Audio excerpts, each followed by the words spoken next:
Hello, hello, hello. Can everybody hear me? Testing, testing, testing.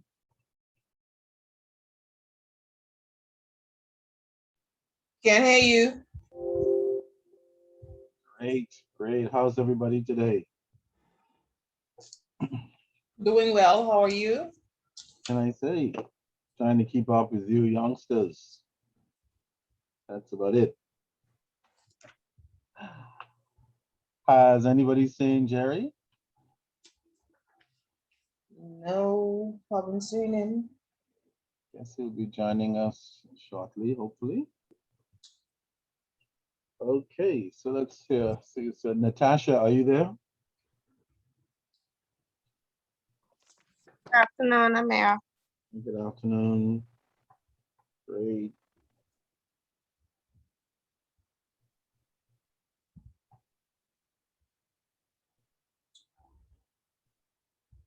I don't see Andrika yet. Cheryl is here.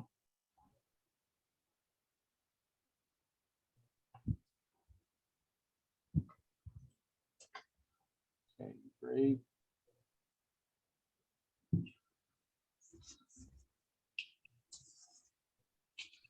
Was Andrika on a little bit earlier?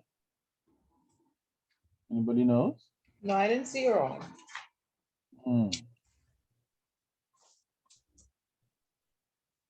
Okay, so while we give them a few moments to settle in, did everybody get the examination results?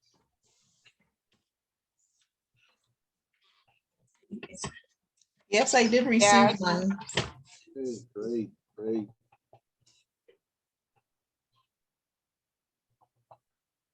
I think I'll hold a little bit before I make a few comments on the examination so that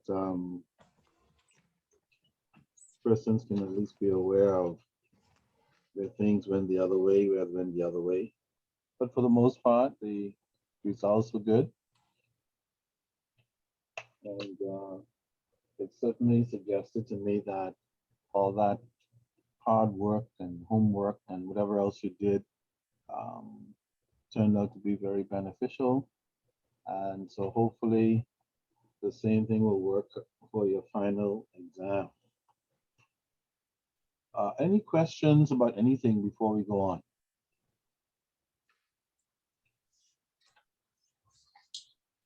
Okay, of course you can raise questions anytime, no problem at all.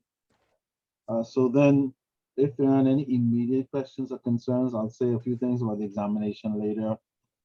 Somebody, the other students pop in. If not, I'll say it anyway a little bit later. In the meantime, let's go then to chapter 14. And chapter 14 is talking about what? 21. Long-term liabilities. Yeah, long-term liabilities.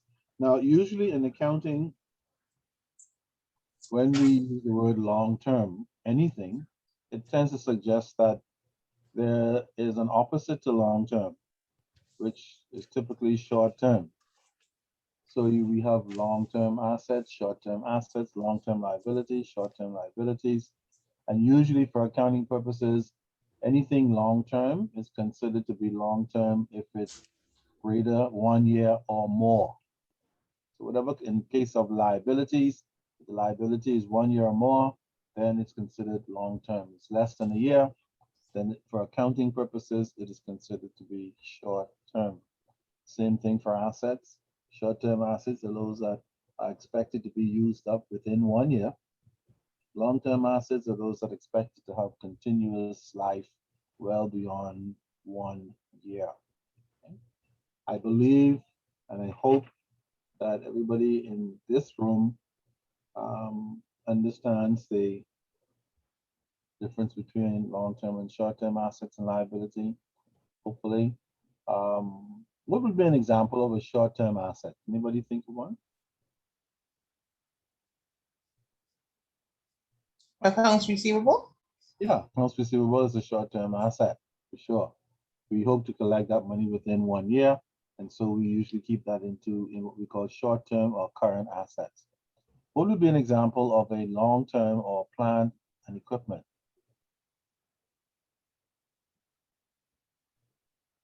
The building, The building, of course, would be a good example of a long-term asset.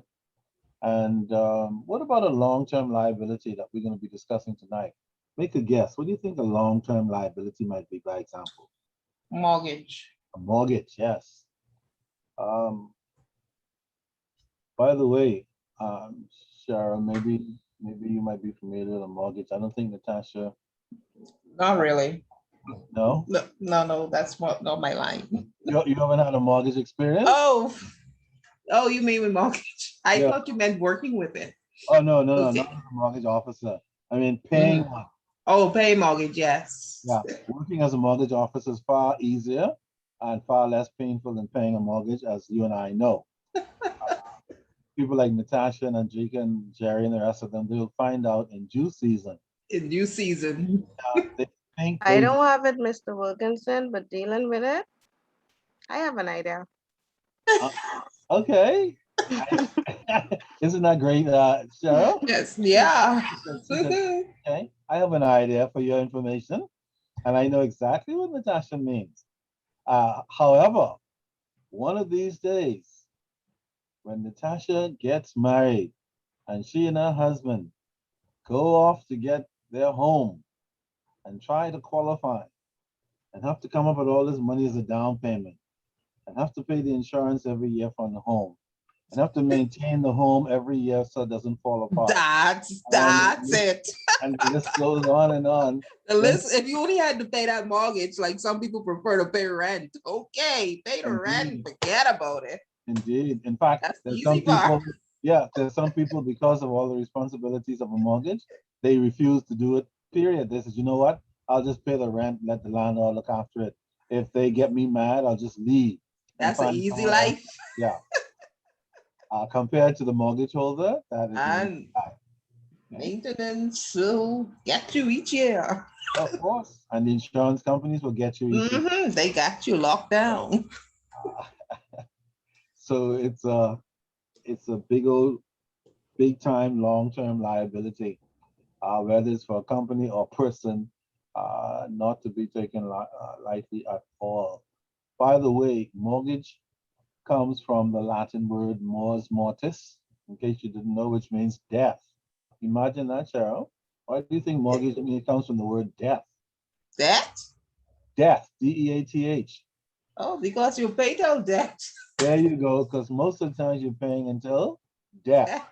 or you're dead long They're before dead. you're paying. They're broke. Yeah, absolutely. Either way, you're dead, something. So I always tell people who ask, get a mortgage you can afford. If you have to get it for 40 years, get it for 40 years. But make sure you can afford it. So that while you're living in it, you could be as comfortable as possible, don't steal any money, and get into trouble trying to pay off some mortgage in 25 years or something. Like Or you could worse take the else. host when you go. Yes, okay. So, I already paid for this, you know. yeah, like we have a big, yes, we have like a big party and telling people everywhere because I pay like that, and which is okay if you can pay it, no problem with that. Knock it if you can. But some people, they go through a lot of pain and suffering just to achieve that status, and then at the end of the day, they wonder, well, what the hell was I doing? Okay? Forgot about living. Yes, forgot about living. You got it. So if you can afford it, fine. But if you're gonna have to forget about living and life, something to think about. Okay? Absolutely. I see Jerry join us. Jerry, can you hear us?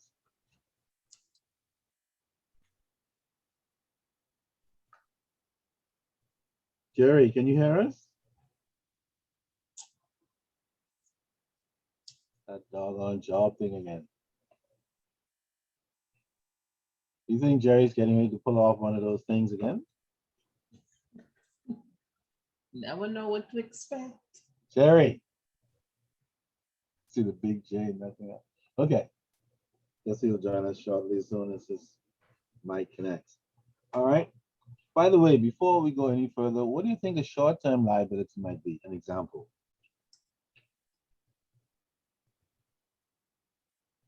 Short-term liability. What might be an example of that?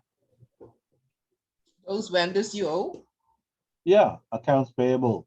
Those vendors, people you owe, individuals, companies, whomever you owe money to, that account would be accounts payable, which would be short-term liability because you expect to pay off the balance within 1 year. And certainly people who you owe the money to would expect that you pay off the balance within 1 year too, because they want their money. You know, we have a lot of people, when you say to them, where's my money? They say, well, I'm waiting for somebody to pay me so I can pay you. Is that a reasonable answer? Not at all. But it's a very common one. As soon as somebody pays me, I'll pay you. And I made a practice, but I can't give it to you. I ain't gonna let it to you. That's not a bad practice for the most part.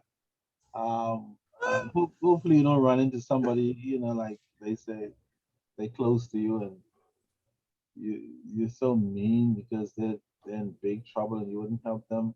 And if they see you dying in the street, they'll let you dead. They get really mad if you don't do something, Cheryl. What are you gonna do? And I have a bank in the family, so they have personal loan programs. So You refer direct you like, over there. Interest is high, but you need a loan. yeah, I'll give you a loan, all right, at this rate, exactly. Okay, which is another problem altogether for the borrower, which might be a good thing for a smart borrower if they understood what they were doing. Like, really? I don't think so. I'll just wait. Okay? But some people are not smart. They still go ahead with things that will ultimately drown them. All right. So there we are in the thick of things with regards to liabilities. And for the next 2 sessions today and Saturday, we're going to be rumbling through um, a number of discussions about liabilities. Um, for example, bonds is a major liability that keeps coming up, especially for large firms. Um, we don't hear much about bonds in the Bahamas unless the government is issuing treasury bonds.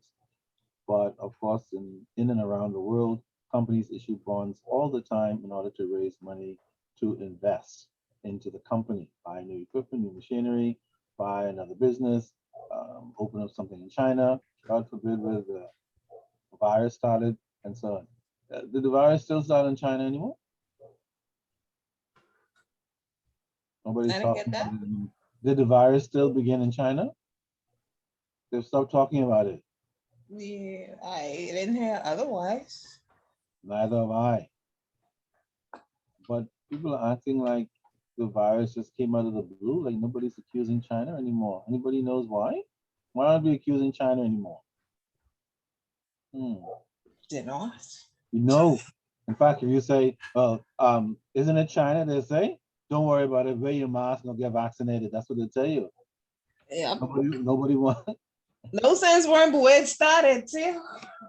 Well, we do have to worry because if it came once, it can come when. Well, maybe they said this is a new virus, right? This Well, Delta variant.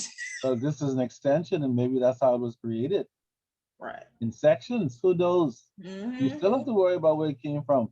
Because if we don't, then we're going to be caught sleeping like the world was caught sleeping and Hitler started the war in World War II. It killed 50 million men altogether. See my point? Yeah, not World War II coming. World War III coming. Absolutely. And I certainly don't plan to be here. And attaching something trying to figure out what the hell's going on, screaming, shouting. It's a serious thing, actually. It's serious that all that can happen and nobody wants to take responsibility. It's serious that if so many people have died as a result, the world economy has collapsed and nobody wants to take responsibility. They're just lying through their teeth. It just came from some bat somewhere that flew the hell They into created that in a lab. No doubt about it. And they know it. Okay. Now Joe Biden is trying to cover up for his people in China by saying the results were inconclusive. Wow. Oh, okay. All right. So Jerry, are you there? Guys always off and running on some adventure. Okay, some responsibility, some issue, some matter. All right, so we'll wait until Jerry joins us and then we'll throw the noose around his neck. Okay, Natasha, are you there? Yes, I'm here. Okie dokie. Well, Jerry keeps running off somewhere and Chica's not here yet. Cheryl is still recuperating from the day's events. And since you're younger than Cheryl, I think we'll start with you, Natasha. We'll start with the youngster in the group. Yes. Cheryl, catch yourself. We'll come to Cheryl later. Okay, Natasha, let's begin. Concepts underlying long-term liabilities. Profitable operations and short-term credit seldom provide sufficient funds for a growing business. Growth usually requires investments in long-term assets, research and development, and other activities to expand the business. To finance these assets and activities, the company needs funds that will be available for longer periods. Contributed capital by owners is one source of long-term funds. Long-term liabilities are another source. Long-term liabilities are debts and obligations that a company expects to satisfy in more than 1 year or beyond its normal operating cycle, whichever is longer. Managers must understand how long-term liabilities should be recognized, valued, classified, and disclosed. Recognition. Before you go, let me just throw this out. Notice in that paragraph, there was a reference to although contributed capital as helps, it is oftentimes not enough. Where did you guys see the term contributed capital recently? What were we discussing? Stock. Yes. What are the categories that make up contributed capital? Anybody remembers? Common stock. Common stock. And no. The paid in capital, the paid The in, additional paid in capital, Additional paid in capital. Anything else? return earnings, retained earnings. Yes. retained earnings, sorry. Anything else potentially? Let me make sure that's the right thing. That's the treasury stock. Yeah, Treasury treasury stock stock if potentially. it's sold. Yeah. And anything else? Mm, Um, Distributed. Distributable, potentially if it's a stock dividend. Anything else? Is that something? preferred stock. Preferred stock, yes. Now, what is interesting is all of these things that you mentioned actually form the stockholders' equity section of the balance sheet. However, do they all constitute contributed capital? Are all those things that you mentioned are part of contributed capital or not?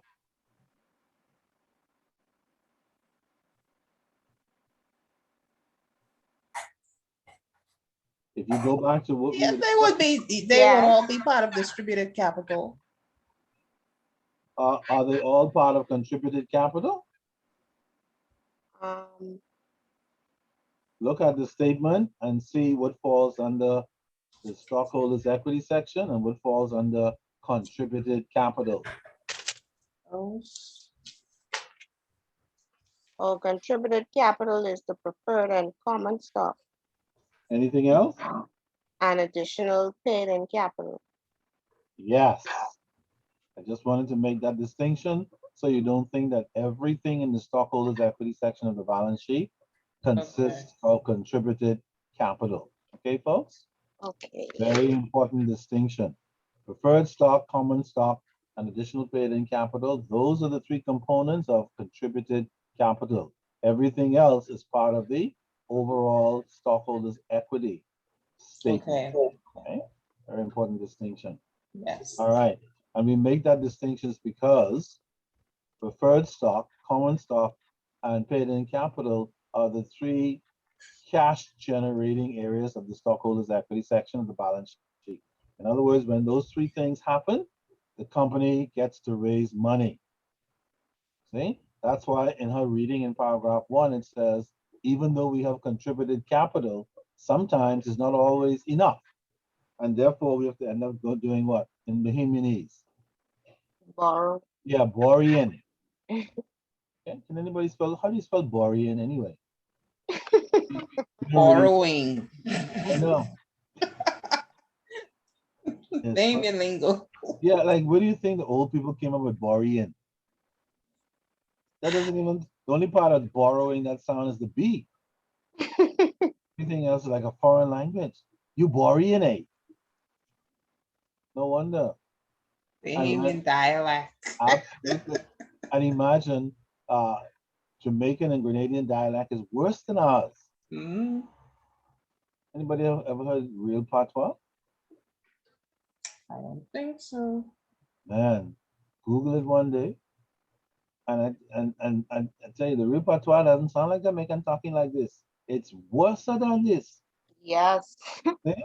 It's very, very much worse than this. You could still understand what I said just now.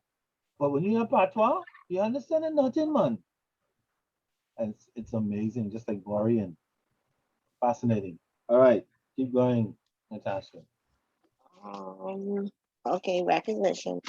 Generally accepted accounting principles require that long-term liabilities be recognized and reported when an obligation occurs, even though the obligation may not be due for many years. Some long-term liabilities, such as a note payable due in 5 years, are easy to identify, but others, such as promises to pay employees' pensions after they retire, are more difficult. Nevertheless, recognition of long-term liabilities is important because managers and stockholders need to know how much a company is obligated to pay in the future. Valuation. Just for the viewers who may be working somewhere where there's a pension fund. If you are contributing to a pension fund where you work, it's important to know where that money is being held. Pension fund is a liability for the company because they are promising to pay you when you retire what you have contributed plus what the company has contributed. The problem is some companies keep pension funds on the company's books. They commingle the funds. Yeah, they co-mingle it, assuming that they're going to be around forever. So they just set up the liability, the long-term liability, to pay people their pension after 20, 30, 40 years. And they continue to do business as usual, assuming that as people retire, the money will be there, won't run out. Don't worry. The only problem is some companies, when they start getting into financial trouble, what do you think they do? Dip into it. They dip into what's supposed to be there for your pension fund. Untouchable. So typically, pension funds should not be kept by the company. It's not a good idea. It should be kept with a trustee so that every month the company sends your money and their money to the trustee. So if something goes wrong, the company will not have access to the money to dip into it. A lot of companies don't like the trustee concept because they want your money there and the money there to play monopoly whenever they feel like it. Okay. All right, keep going. Valuation. On the balance sheet, long-term liabilities are generally valued at the amount of money needed to pay the debt or at the fair market value of the goods or services to be delivered. The amount of most liabilities is definitely known as with notes payable. Other long-term liabilities require judgment and estimates about conditions in the future, as with pension obligations. Classification. In contrast to current liabilities, a liability is classified as long-term when it is due beyond 1 year or beyond the normal operating cycle. The distinction between current and long-term liabilities affects the evaluation of a company's liquidity. For example, when a portion of a long-term liability becomes due in the next year and will be paid out of current assets, it should be classified as a current liability. The investor or creditor can then see what current obligations will need to be paid soon. Disclosure. Because of the complex nature of many long-term liabilities, extensive disclosures in the notes to the financial statements are often required. For example, the disclosures for long-term notes should include the balances, maturity dates, interest rates, and other features of the debt. Any special credit arrangements should also be disclosed. So When why do you think this disclosure is so important? Why do we mention disclosure here? Who's interested in that disclosure?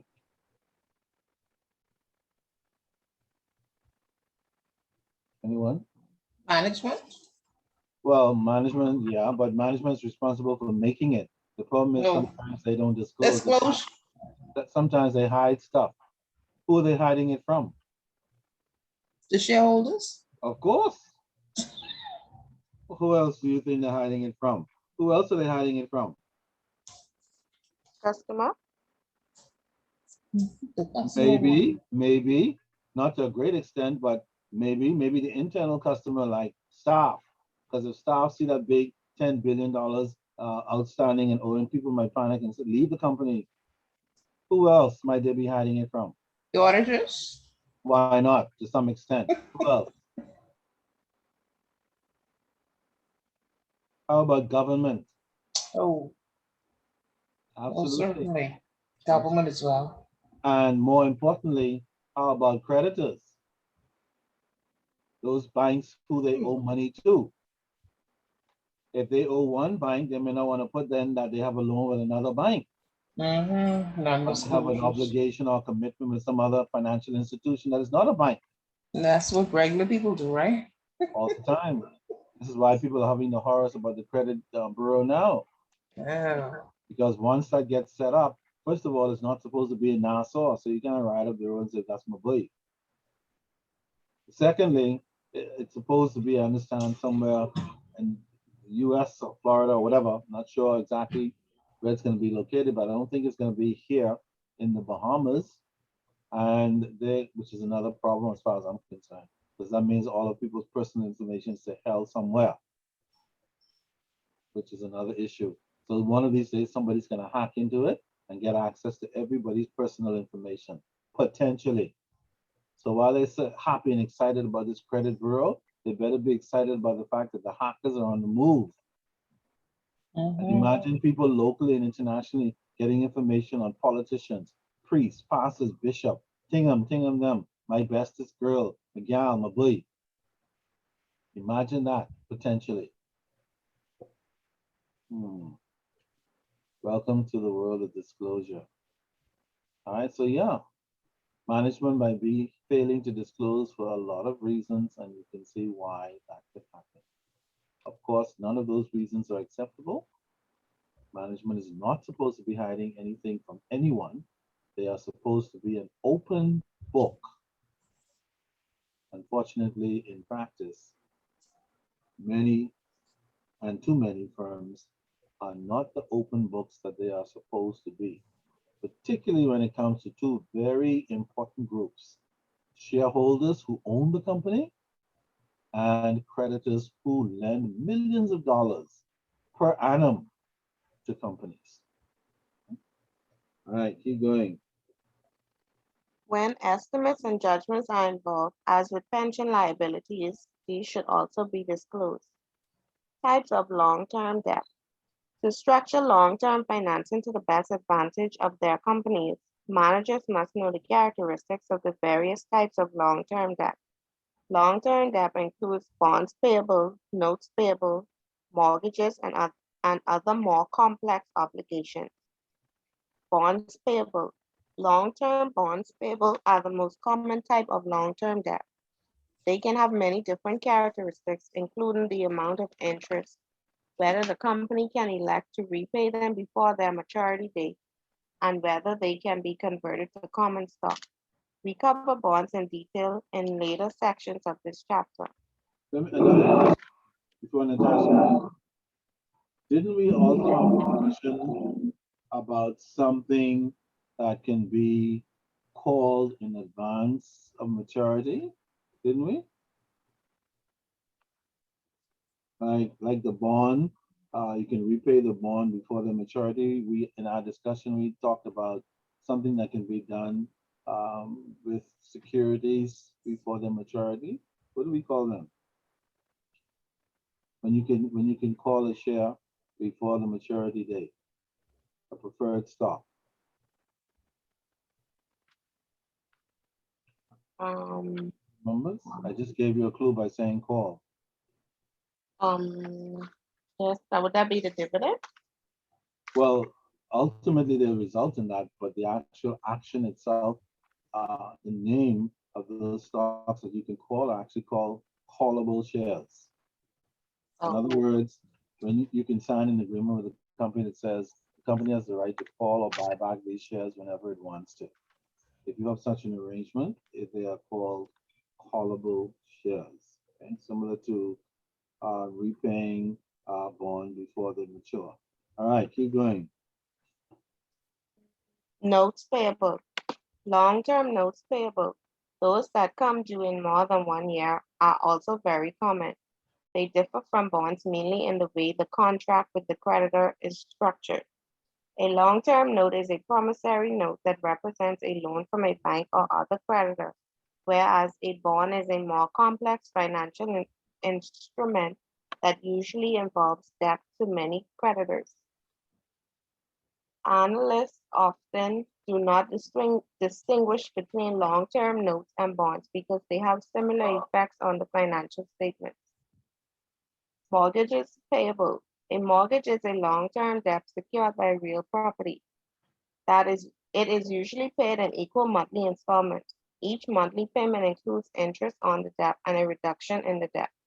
Exhibit 1 shows the first 3 monthly payments on a $100,000 9% mortgage. Okay, take a pen because this discussion is for anybody who has not yet gotten a mortgage in their lives. And for those of us who have a mortgage, it's a ghastly reminder of our monthly obligation that if we pay it will allow us to stay in our homes. If we don't pay it, somebody's going to come and unceremoniously remove us from our homes. No matter how long you've been paying, if you run into trouble, if you have a 25-year mortgage or 30-year mortgage you've been paying for 10 or 15 years, and then you run into trouble, after 3 to 6 months, usually 3 months could be extended to 6, the mortgage company has the right legally to foreclose on your property, sell it, pay off the balance, and ask you to get out while all of that is happening, unfortunately. But that's how mortgages and even other liability commitments work. Okay? So in this example, we have what we call a mortgage schedule. And if you notice, we have some very unique headings that you need to take note of. We have the payment dates. These payment dates occur in the what of each month? The first. The first, Yeah, the first of each month. And the reason why I'm going through this is not only for you to understand it and see what's going on, but also these kinds of things are very practical in your real life. That even if you're not doing any accounting work, you might get a mortgage statement, and because you've seen something like this, suddenly it's not a big mystery to you anymore.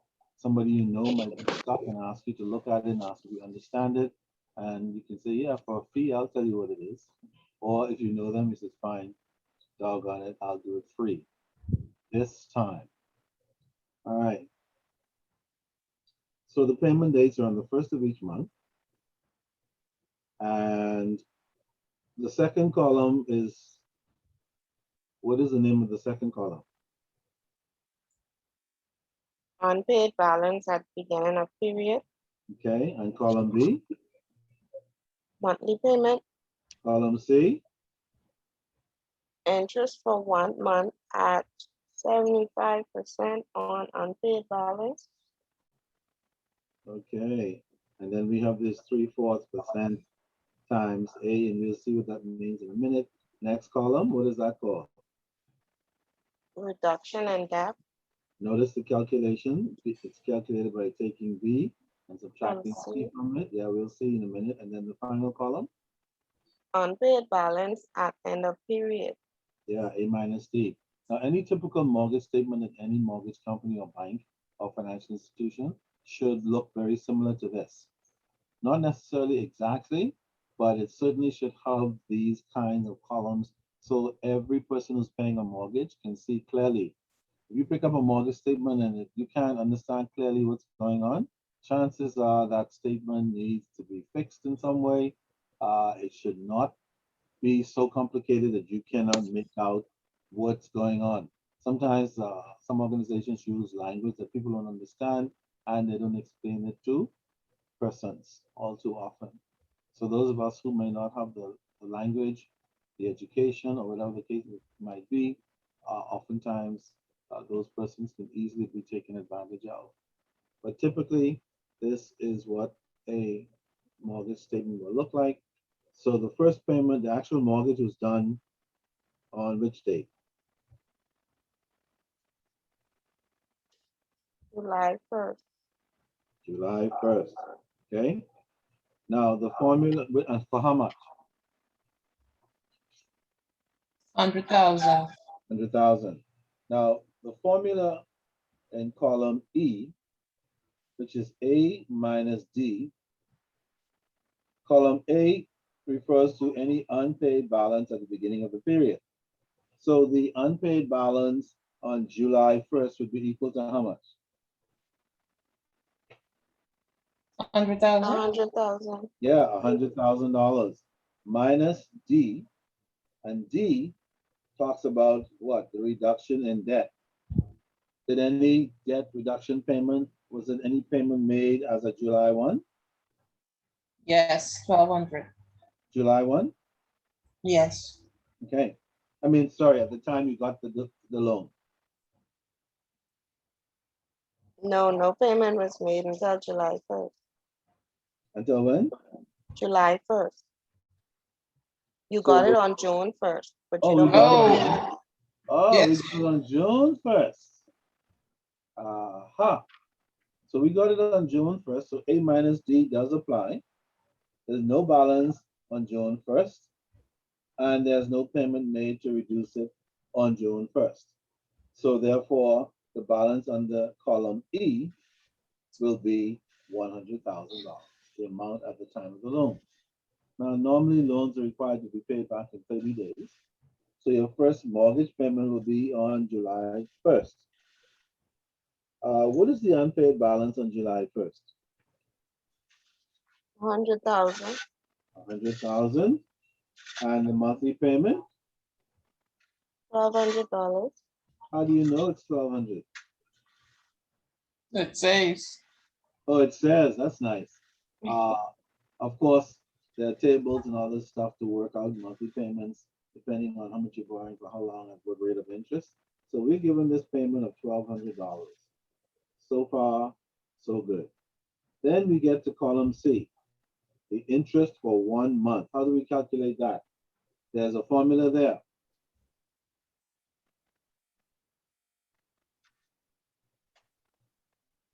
How do we get that 750 using the formula?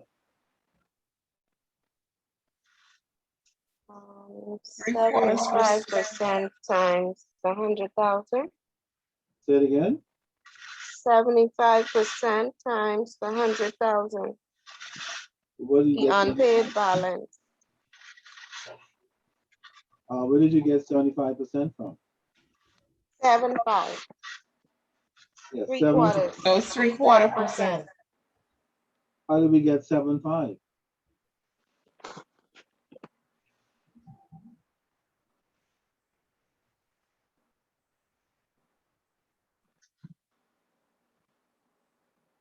How do we get the 7.5? Um, Well, first of all, this mortgage has an interest rate of what per annum? 9%. 9%. So if it's 9% per year, what will the interest rate be per month?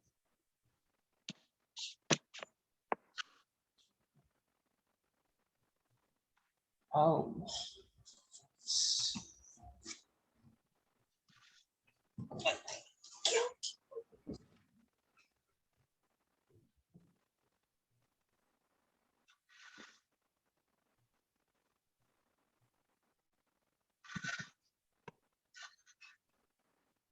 per month? Um,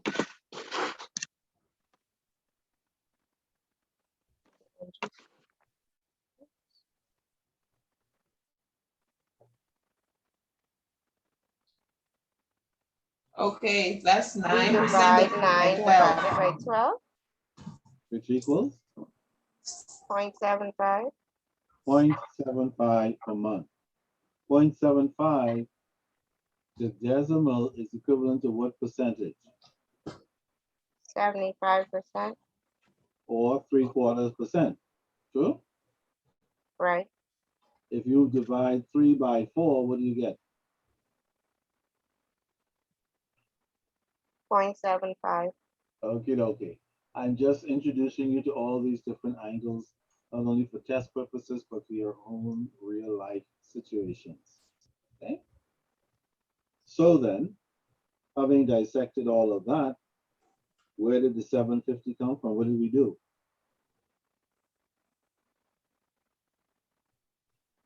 Okay, it says the times it by 8. A is 100,000. You say multiply what by what? The 0.75 by 100,000. And that gives us 750? No, I'm not getting 750. I know. 100,000 by the, let's see, 0.75% multiplied by 1/2. 1 month divided by 12. What do you get? 750. Just 20 foot. Shirley went all around the bush, but you still got the 750. Yeah, that's one way of doing it. Or you can simply say that 3/4% is 0.75%. Natasha, the only reason why you got a weird number is because you said 0.75, Mhm. 0.75%. So Natasha, if you use 0.75% and multiply by 100,000, what do you get? Let me see. 0.75%. Okay.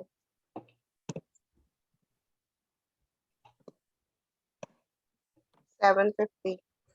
Yeah, so now you're doing something new. Okay, that's the shorter version. Actually, I had to look at the Absolutely. bottom of the sheet. Absolutely. That's why I read all of Yeah, that's the long way of doing it. Remember that 0.75 is not the same as 0.75%. Okay? All right. It is in terms of being 7.75%. But if you are multiplying by a number like 100,000, if you just put 0.75 without putting the percent symbol, you're not going to get the right answer. Okay? Okay. Be careful. Okay. The percent puts the zeros in the right place. That's so that you can get the correct answer, which is 750. Otherwise, you're going to get a bigger number, right, Natasha? Right. Okay. So we're good with columns A, B, and C. Now, how do we get column D? Following the formula. The monthly payment Right? minus the interest. Minus the interest. So now you know something else. Whenever we make a mortgage payment of any kind, that mortgage payment that we make consists of two amounts, the principal amount And the and the interest. interest amount. Interest amount. Okay? The interest goes into income for the bank or lender. Principal goes towards reducing your loan balance. So in this example, the principal amount is how much? Balance of the principal No, the principal amount for the month of July. was 100,000. That's the amount of the loan. The month of the loan. Oh, the principal amount. Sorry, my bad. Principal Actually, amount, reduction in debt is 450. is that the principal amount of the loan for the month? Yes. How do you know? Reduction in debt. So you're decreasing the Okay, okay. 100,000. The principal amount July is reduced by 450, so the balance would be 99,550 How do we get that? by subtracting the amount of the loan from the reduction in the debt. And what is the amount of the loan? 100,000 less 450, Why do we take 450 instead of 750? because 750 was applied to the interest. 750 is the interest. So you can see in the early life of a loan, the majority of your payment goes well. Goes to Interest, interest. And the smaller amount goes Almost to 2 times. principal. I cry. smaller amount goes to principal. And that happens for about 50% of the life of the mortgage. So if you have a 25-year mortgage, the first 12 to 15 years, most half or more of your payment will go to principal. And then in the last half of your mortgage, the majority of payments will then start to go to reduce the principal balance on your loan.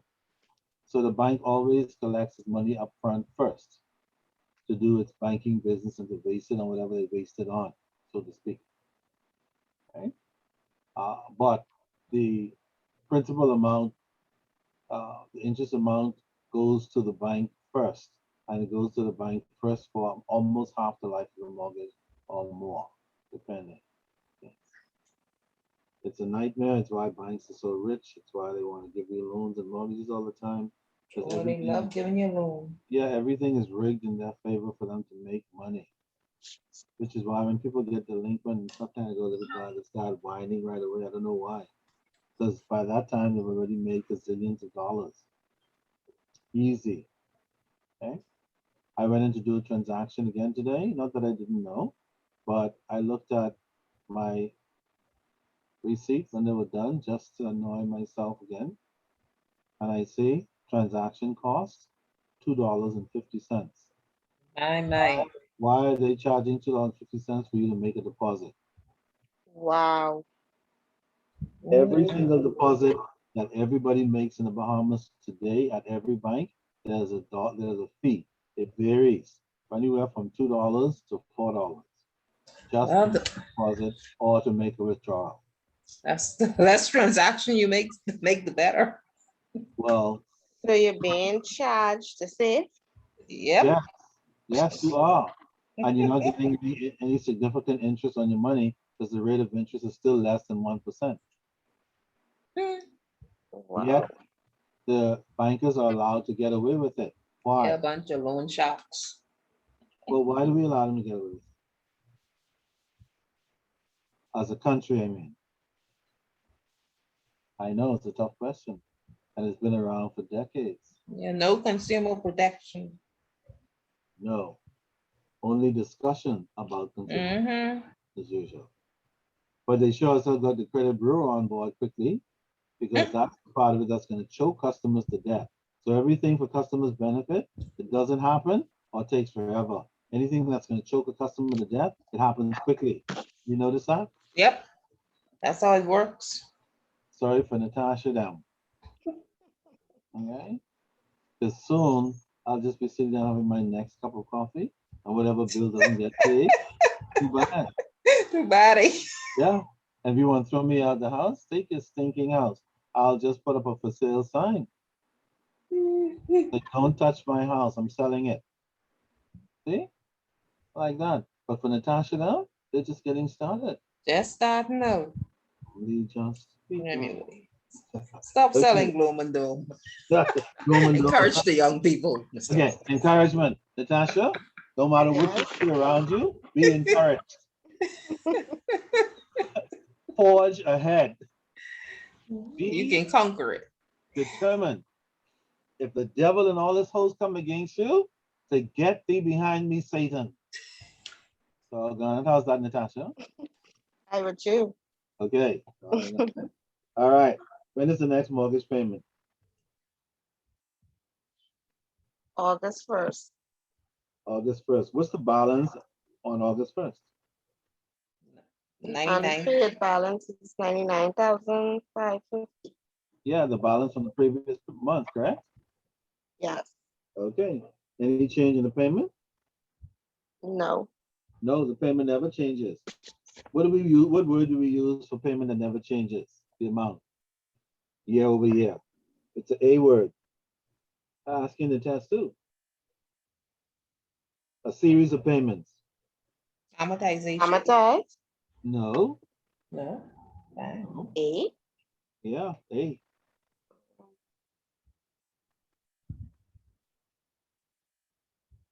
Annuity. oh, Yeah, that one. Some persons egg that one up a little though. An annuity is just a series of payments at the same amount. Yeah. Okay. In this case, month over month, which translates to year over year. Doesn't change. The amount is the same every month, 1,200. What's the interest for August 1?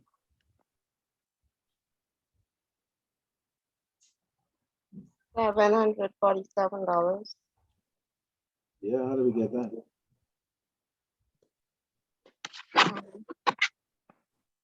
Three times the 0.75% by the 99,550, Which equals?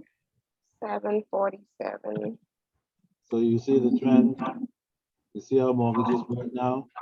Of course, we have computers where all of this is done electronically Mhm. very quickly.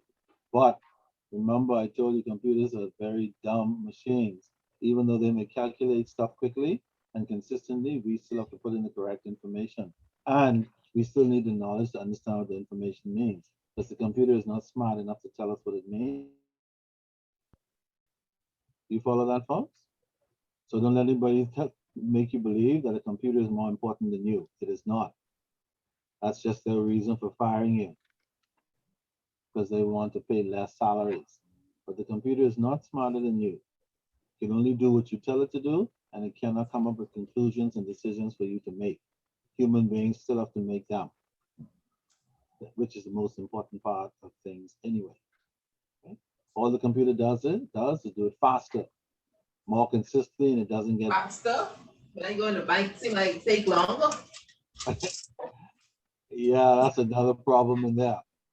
Uh, that is not directly computer related, and God forbid if it is, then it's still a human problem because the human beings are supposed to step in and get a computer that works what? Properly. Absolutely. So if we say, computer, what's wrong with you? It's not my fault. I'm old. They just wouldn't change me. Talk to the guy or girl. Something like that. But it does make you wonder. All right. So what is the principal after 2 years? 99,097 cents. How do we get that?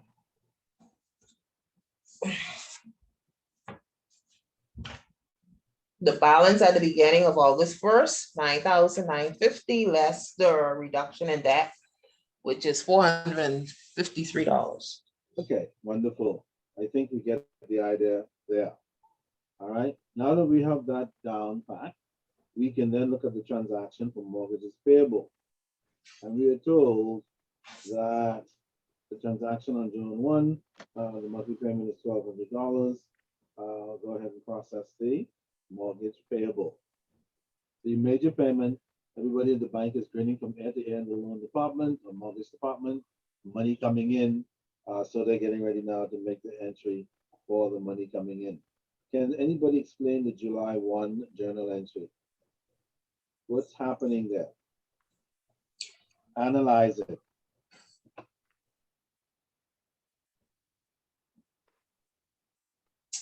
Okay, a mortgage payment is made for $1,200. So $1,200 is credited to the cash account.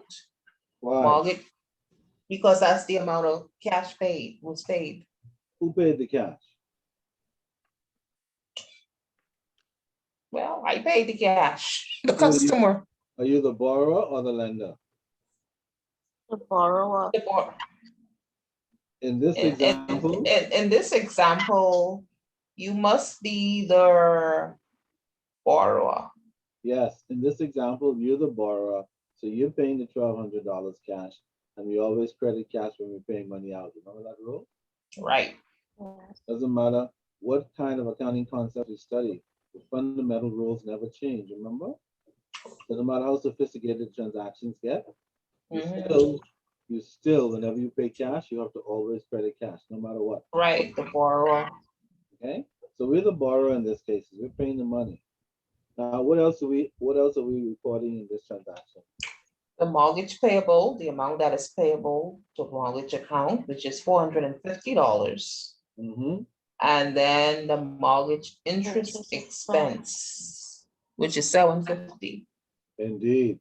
So we're debiting mortgage payable for 450, and we credit debiting a mortgage interest payment for 750.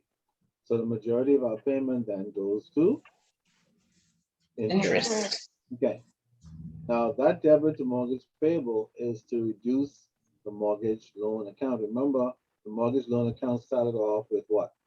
A balance of 100,000. 100,000. 100,000.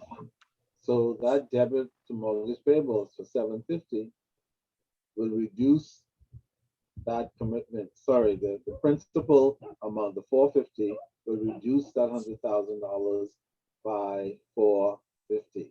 Okay? This is why we're debiting mortgage payable. So every month, the mortgage payable account, the long-term liability, will be reduced by the principal payment. And where does the interest go? Do the interest expense, mortgage interest expense. Who to where?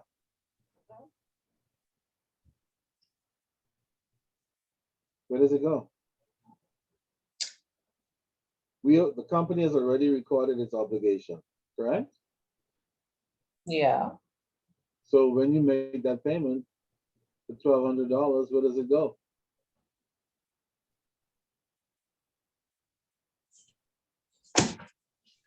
Who do you pay it to?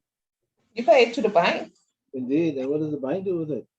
Just throw it down and move on? No, they have to allocate it to the right accounts. So what would the bank debit and what would bank credit? Banks have accountants too, just like you. Yeah, So what will their accountants do? Let's say you're the bank's they will accountant. deposit. Well, it is deposited to the account, right? It's deposited to the bank account What account? at the bank. If I'm making a payment Right? to a lending institution, they receive the payment, they would credit the funds to whatever bank account they deal with. Well, they wouldn't credit your bank account because they're the ones who are receiving the loan. The payment. lending institution. They So then- receive the money, so they have to allocate it in their books. So they have to, and I'm saying you guys are now on the other side. You are the accounting for the bank. What will you debit and what will you credit when you get the money? Well, as we said just now, when we debit the mortgage payable account and the mortgage expense, no? No? Whenever you receive money, what do? Deposit it. Well, yeah, but in the accounting records, what journal entry do you make when you receive cash? When I receive cash, I will debit cash and Okay, I will credit those necessary accounts. correct. So if you are paying the bank interest and the bank received the interest from you, what account do you think they're gonna credit? They will credit What will the bank the credit? They're getting the the interest from, mortgage payable. no? Clear me up, obviously I'm confused. I know, it's okay. Most people don't look at it from that angle. If you take off your hat, see, in this example, we're showing the payment that is made by your company, correct? Mhm. The monthly payment for July. Your company made the payment to the bank, you made the entry so the books can be properly kept, correct? Mhm. The bank has to keep its books too. So Right. so if you turn your hat around, you become the bank's accountant and you receive the 1,200, then you will debit cash, wouldn't you? Right. Yes, that's what I said. And what will you credit? The money that is paid into the bank for the mortgage payment, what does the bank call that? The loan, No? they call it revenue. Yes, that's what they call it. Okay? So go to the bank's revenue account. Of course. Okay. That's why they like to sell you mortgages, so that they can earn mortgage revenue. They That's the get- one, the word you were waiting for? Absolutely. Because it's such a critical word, account. Because if you debit cash and you credit the wrong account, you can have a problem. Let's say you do that for about 5 years and the auditors don't pick it up year after year. See my point? Right. Then you would seriously be misstating company accounts. That's the whole reason why auditors come in. Because sometimes people make mistakes and sometimes they don't make mistakes. They do it very deliberately to hide stuff. Because we like to hide stuff. Not all of us. Only some. All right.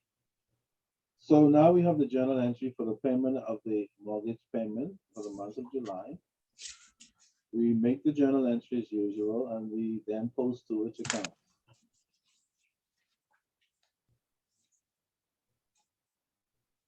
Which accounts do we post to?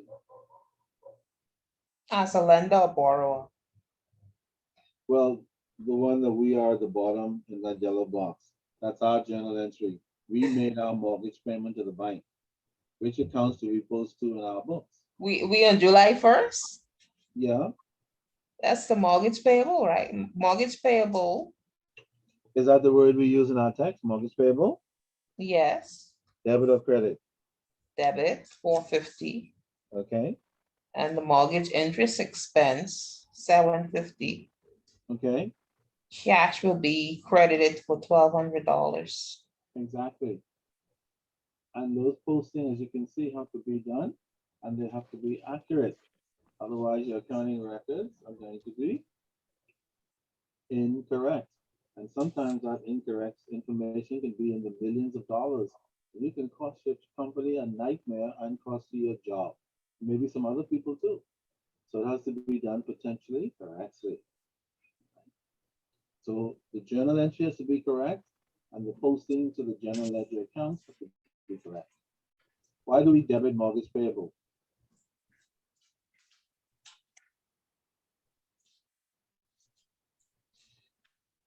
So that's the amount of mortgage due and received. Well, As you're reducing it, yeah, that how much should we debit mortgage payable for? 450. Yeah, mortgage payable is debited for $450 because that represents the principal amount of the payment that we made. Because remember, only the principal amount reduces the mortgage balance, correct? Right. All right.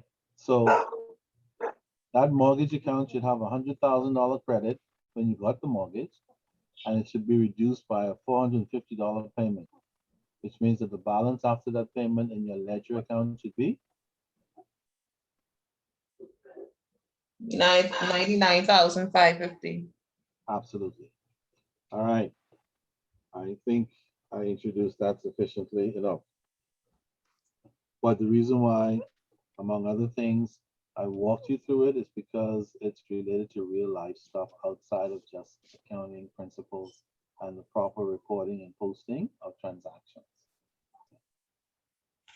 If you have a mortgage, you'll always be, you need to be aware of what's going on with it, understand the statements, reports, understand what they're saying, because sometimes everything they do is not correct. Cheryl, Mhm. people just assume it is. Okay, I had an example today.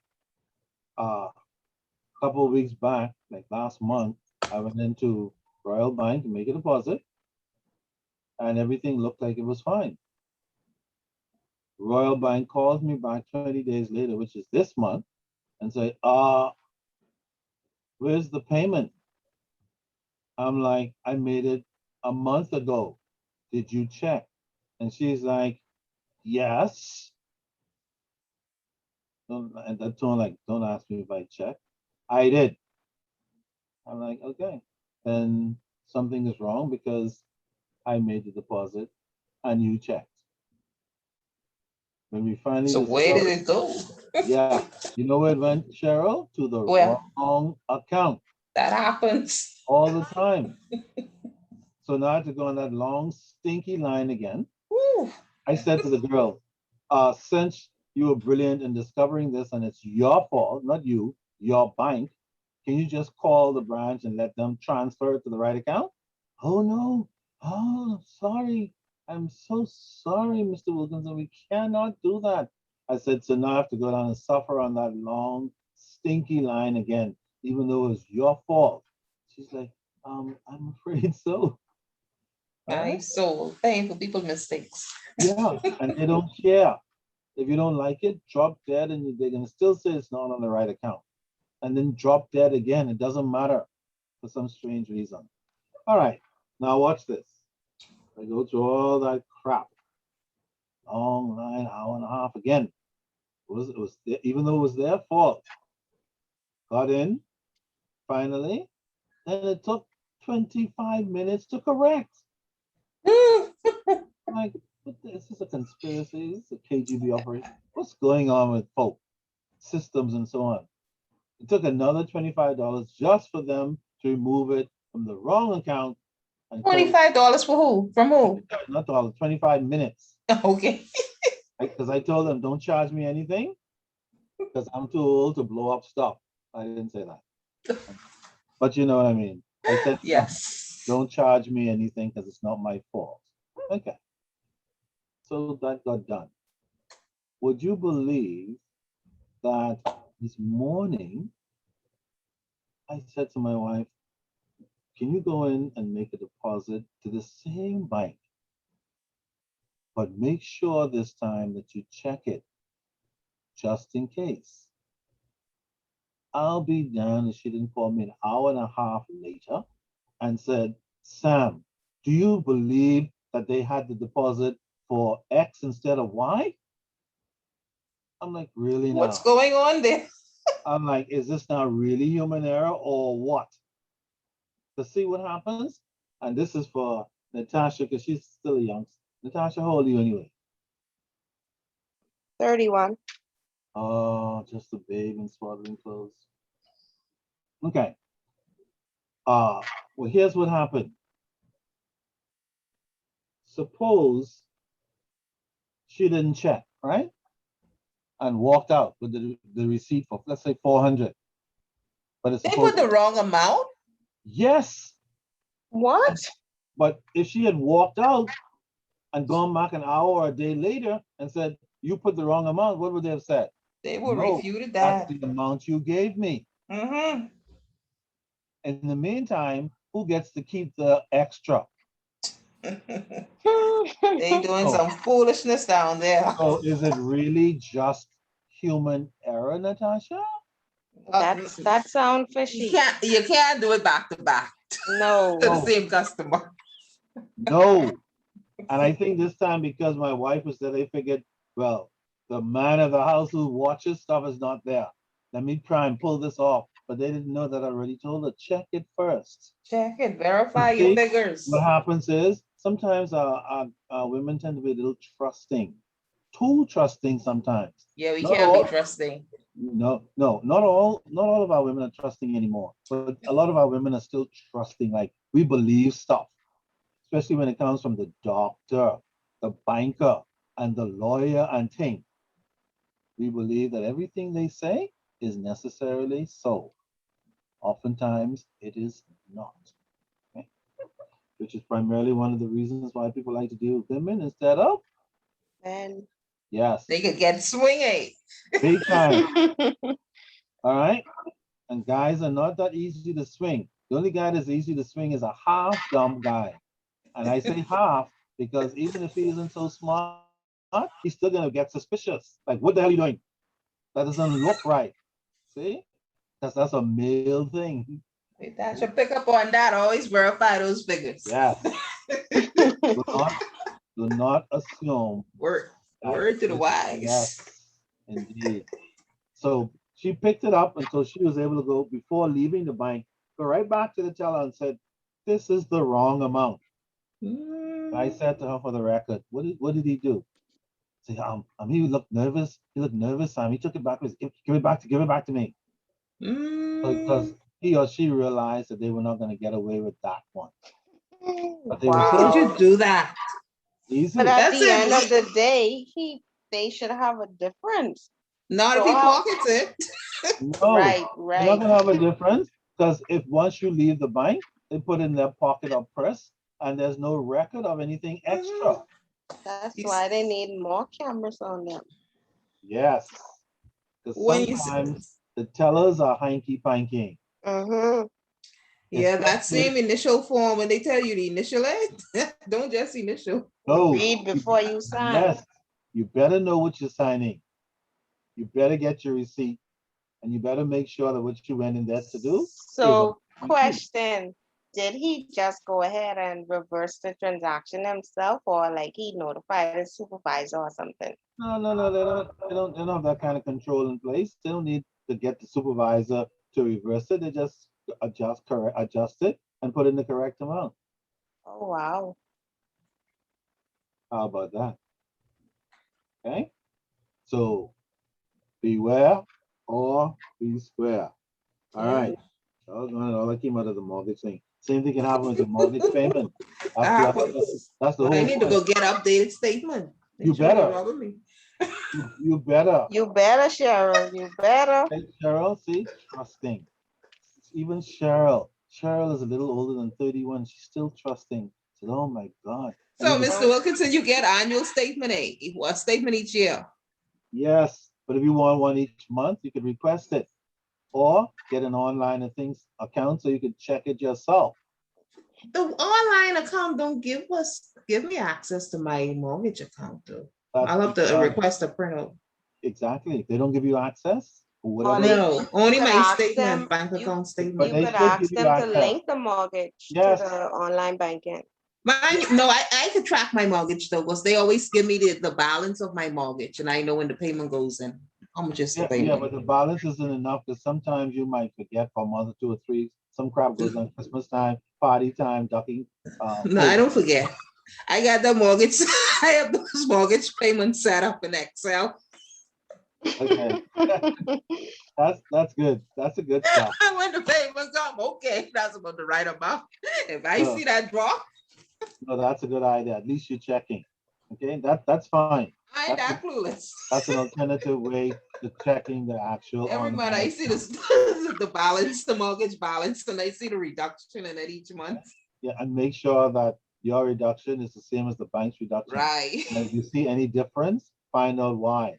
Because maybe you made a mistake, or maybe they made a mistake of some kind. Okay? The point is, all kinds of strange things are Yep. going on. Do not assume that because somebody seems friendly, kind, a sweet smile, and professional, that all is always no. well. That is Everybody not want more. necessarily true. Okay? All right, keep going, Natasha. You started all this mortgage thing. All right. Okay, so we're now to, pardon? Next page, other. Other long-term obligations. Other common long-term obligations consist of the following. Long-term leases. When a long-term lease has a term that corresponds closely to the life of the asset and thus is more like a purchase of an asset than a shorter term lease, it is called a capital lease. In this case, a long-term asset with a corresponding long-term liability is recognized on the balance sheet. Long-term leases are covered in more detail later in the chapter. Pension liabilities. A liability arises from a contract that requires a company to make payments to its employees after they retire. Pension obligations are covered in more detail later in the chapter. Yeah. Other post-retirement benefits. A liability arises from a contract that requires a company to provide medical and other benefits to its employees after they retire. Recognition and valuation of the liability requires estimates and assumptions about retirement age, mortality, and most significantly, future trends in healthcare benefits. Deferred income taxes. A common long-term liability on the balance sheets of many companies. Deferred income taxes are the result of using different accounting methods to calculate income taxes on the income statement and income tax liability on the income tax return. For instance, companies often use straight line depreciation for financial reporting and an accelerated method to calculate income tax liability. Those Because are Do those terms sound familiar? Straight line and accelerating. Mhm. Yes. Which of the methods in your test and what we discussed refers to accelerating? Which of the three methods is the accelerated depreciation? Let me see if we figured that out. We know that straight line is not accelerated because it's the same every year. Right. We know that production, I'm going to give the answer away. Which one is Acceler- accelerating? Accelerated would be the double declining. Double declining method. Absolutely, because we notice in the double declining, there's a greater amount of depreciation coming out at the beginning in early life, Right. and then a lesser amount in the later life. So it's what we call an accelerated depreciation program. All right, and so these deferrals come into place because the company uses one method to calculate income tax for company purposes, but the government uses another method to calculate income tax for the company, which means that the tax liability will never work out to the same. And the deferral comes up because of the differences between the company calculation and the IRS calculation or VAT calculation. How come they don't come to terms? Shouldn't the company just go with the government? No, accounting, generally accepted accounting practice allows the company to use different methods of accounting for taxes. And the IRS by law has a very special method that they use for accounting for taxes. They don't care which method you use as long as at the end of the day you end up paying the tax that they say you're supposed to pay. Do you follow? Okay, you just do an adjustment at the end of the year. Correct. And that is Okay. where this expression deferred income tax comes into play. Okay? All right. So hopefully that explanation makes that expression and that little conversation a little clearer. Because sometimes students get deferred income tax. What the hell is that? What do you mean by the difference between IRS tax calculations and the doggone company? So there you have it. All right, keep going. Because straight line depreciation is less than accelerated depreciation in the early years of an asset's life, the assumption is that the income taxes will eventually have to be paid. Thus, the difference is listed as deferred income taxes. Because companies try to manage their affairs to minimize income taxes paid, deferred income taxes can become quite large. For example, Southwest Airlines has deferred income taxes of about $2.6 billion, or almost 23% of its total liabilities. Wow. Now, I wonder what the hell are they really doing? And how is it that what is the amount, Natasha? 2.6 billion. And how the hell their auditors justifying allowing that deferral to sit on the company's financial statements at that amount? And why the hell is it not going down significantly year over year? And how the hell the IRS is happy with that? And are they aware of it at all? I ain't sure that disclosed. Oh, somebody came up with the D word. That's what I was hoping. Now we are beginning to understand the importance of the D word. Okay, disclosure. Companies are not always disclosing what they need to disclose. And sometimes when they do it in a language nobody understands. And sometimes what they do it in half truths. Some of it is true and some of it is a lie.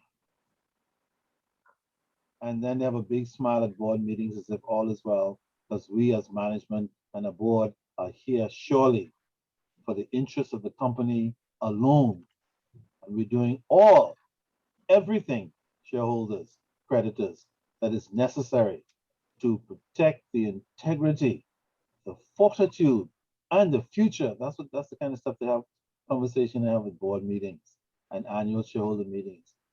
Some of it is true, depending on the firm, and others cannot and should not be believed entirely. But you don't always know until the stuff hits the fan, which you've probably heard about in years gone by. All right. Are we done, Natasha? Um, Oh yeah, Southwest. How much was that again? 2.6 billion, And what does that represent? 23% of its total liabilities. That's the income taxes, deferred income taxes. My. So the difference between the tax method that the company uses and the tax method that the IRS uses leaves the company with a tax liability on its books of almost 25% of its entire debt. I wonder why management is leaving that in place. To hide what? To cover up what? To make the balance sheet look weaker or stronger? If it cannot be stronger because that kind of debt sitting on as a liability, you don't want that. So maybe it's designed to make it look weaker. Why? And so on. Whose job is it to fix it? Is that number even correct in the first place? Who the hell arrived at 2.6? How long has that been sitting that way? How long it took to get to 2.6? Where are the auditors? Cheryl? Must be in their pocket. which is a which is a whole other discussion. All right. I teach an auditing class, and every time I teach the auditing class, students are amazed because many people still believe, like doctors and lawyers and stuff like that, and bankers, that auditors are all honest. Granted, they're supposed to all be honest. Yeah, we have an ethical issue in the Bahamas. And all around the world, we are not Mhm. It's all we true. do It's is true. copying as usual. Mhm. We copy the good, the bad, the ugly, and the stinky for some strange reason. Okay? So we're terrible at this, but we're still doing our thing, copying even the crookedness, the unethical behavior, and all that nonsense. I guess soon people will be going to Ebenezer Baptist Church or whatever church, and the Catholic Church and the Anglican Church to get married. You know those people? Okay. I just thought I'd throw that in since it's election time. All right. Any questions so far? So yeah, that's a mouthful of stuff already about long-term liabilities. And so you can see right away, especially with that 2.6 billion in tax liabilities, the doggone pension fund that the company is holding. And we know when they run out of money, they can start using the pension money. So when you retire soon, you might not even get your pension. If the company goes under, like some big companies went under years ago and everything was lost, you may never get your pension, depending on how much is lost and how much can be recovered. Remember that. All right. So let's move on a little further then into the discussion of bonds, because bonds is usually the very typical topic when we're discussing the long-term liabilities. You know, we have others like mortgages and notes and other stuff, but bonds tend to be typical because companies issue bonds all the time to raise millions, billions of dollars for investment and other projects. Okay? With the promise that whoever purchased the bonds will be well compensated in interest. And when the bonds mature, the company will give you the face value of the bond back. Okay? That's how bonds work. Okay, Cheryl, why don't you just jump in? The nature of bonds. The nature of bonds. A bond is a security, usually long-term, representing money that a corporation borrows from the investing public. The federal, state, and local governments also issue bonds to raise money, as do foreign countries. A bond entails a promise to repay the amount borrowed, called the principal, on a specific date, and to pay interest at a specific rate at specified times, usually semi-annually. In contrast to stockholders who are the owners of a corporation, bondholders are a corporation's creditors. When a public, Sorry, does everybody understand that? Bondholders are corporations' creditors. Does that make sense to everybody? yes, What do you understand by that? the bondholders are the borrowers, say.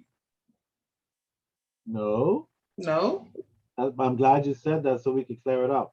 If you're a bondholders bond, are the corporation's creditors. yeah, if you're a bondholder, that means you purchase the bonds from the corporation. So just like when you purchase shares, Mhm.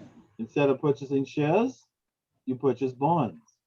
So why would they say in contrast to the stockholders? Because companies, when you purchase shares, you become a part owner of the company. Mhm. When you purchase bonds, you are not a part owner of the company. You're the opposite. You are a lender Orlando. or creditor because the company is borrowing your money by selling the bonds to you. Okay, the company is borrowing your money by so. For example, if I want to raise $10,000 and I have a company, I'll come to you and Natasha and say, I need to raise $10,000. I'd like for each of you to buy $5,000 worth of bonds. Every 6 months, I'll pay you 10% interest on the bonds. And in 3 years, I'll pay you the face amount of the bond, which is the $5,000 that you paid originally. You understand? Okay, That way, you become a lender because you lending me your money. You're not giving it right. to me. And I'm paying you interest on it every 6 months until it matures, just like any Okay. other loan. Okay, so the bondholders are the lenders, Yes. And the company issuing the bond is the, creditor. no. Lender and creditor are the same, remember? Lender and creditor are the same. Yes. So if you, the public, is the lender or creditor, the company is what? The company is issuing the bonds. So they are the Borrower, borrowers, yes. What's another name for borrowers? Well, it's a long day. Okay. I was just like going to sleep. Sorry, That's why, Mr. Wilkinson. no need to watch. I get it. That's why I have to keep you reading so I can keep you here. It'd be Wait. a little hard to snooze off while you're reading. Speaking about snoozing off, where the hell is Jerry? Natasha? I don't know. I don't even see anything in chat that says, Jerry signed on to disappear? yeah, he signed on eventually. What did they say? Fusion. We have Jerry, family matters to attend to. that's Yeah, how Dr. attend class. yeah, Jerry's a honeymooner. Anything could be happening right now. God forbid. Yeah, but nobody can say he didn't sign on. He attended class. Yeah. I, That's a good one. yeah, let's see what explanation he gives on Saturday. And he comes out of the woodwork.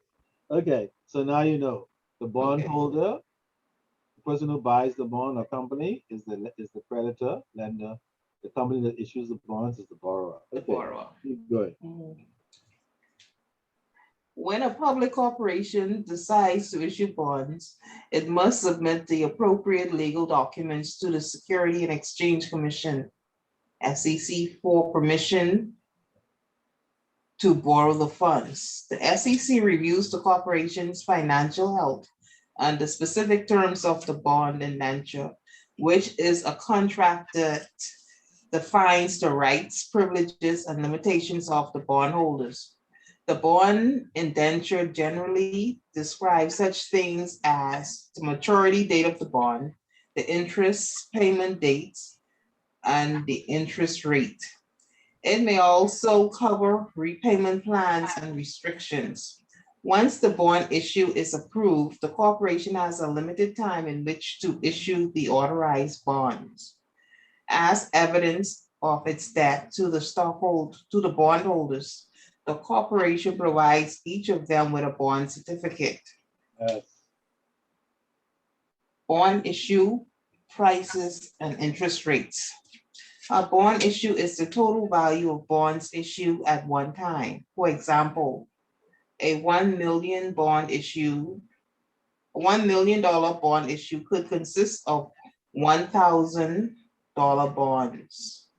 Consists of 1,000, $1,000 bonds, yes, $1,000 bond. So 1,000 times 1,000 equals, $1 million. I don't know. You should have, you need a calculator for this class to see if it actually what it works out to. 1,000 times 1,000. 1 million. 1 million, 1,000 bonds times $1,000 face value is equal to $1 million. Okay. So if you have $1,000 amounts to play around with, you can actually buy one or more bonds in this example. If you have less than 1,000, you can't buy any of these bonds. You have to go find a what? Cheaper bond. All right, keep going. The prices of bonds are stated in terms of percentage of the face value or principal of the bonds. A bond issue quoted at a 100, 103, 112 means that Wait, a 103, on 112, is that one half, 103 and a half? 103 and a half Yeah. means that a $1,000 bond costs $1,035. Okay, So how do we get $1,035? The face value is 1,000. So how do we end up with the bond being $135? 1,035. they multiply it by the 103.5. 103.5. Well, if you ignore the points in accounting and bond calculations and accounting, you're going to get different things like the 0.75 thing. So we multiply the $1,000 face value of the bond by what? 1.035. Correct. Where did we get the 0.035 from?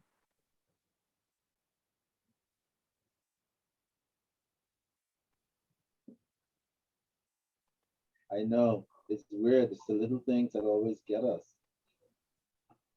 Is this percent? Is what percent?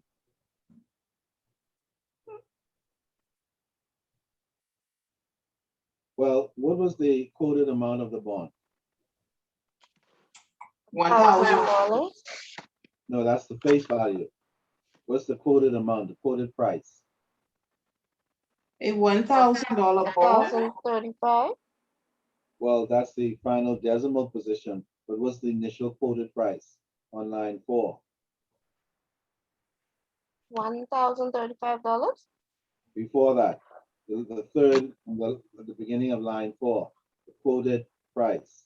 Oh, 103, 103 and a half? 103 and a half. Any decimal? No, I guess would be 0.5. 0.5. 103.5. Well, what is 1/4? A quarter, So 1/2? a half. If half, Yeah. 0.5. 103.5. So do you see how we get the 1.035 now? Okay, times the 1,000. Okay. Yeah. 0.035 is the same as 3.5 in the decimal form.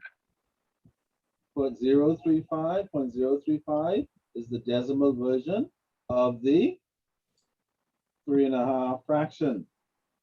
0.03.5 fraction. Amazing how that's why they spend so much time trying to teach this crap and thing, because it keeps coming up in our lives. And even the calculations for billions of dollars all come down to the fundamentals. That's what I want you to see. All right. So we get the 1,035 because the quoted price is 103.5. Do you think that this quoted price is a premium or discount? I know you may not know yet, but what do you think? Is it a premium price or a discounted price?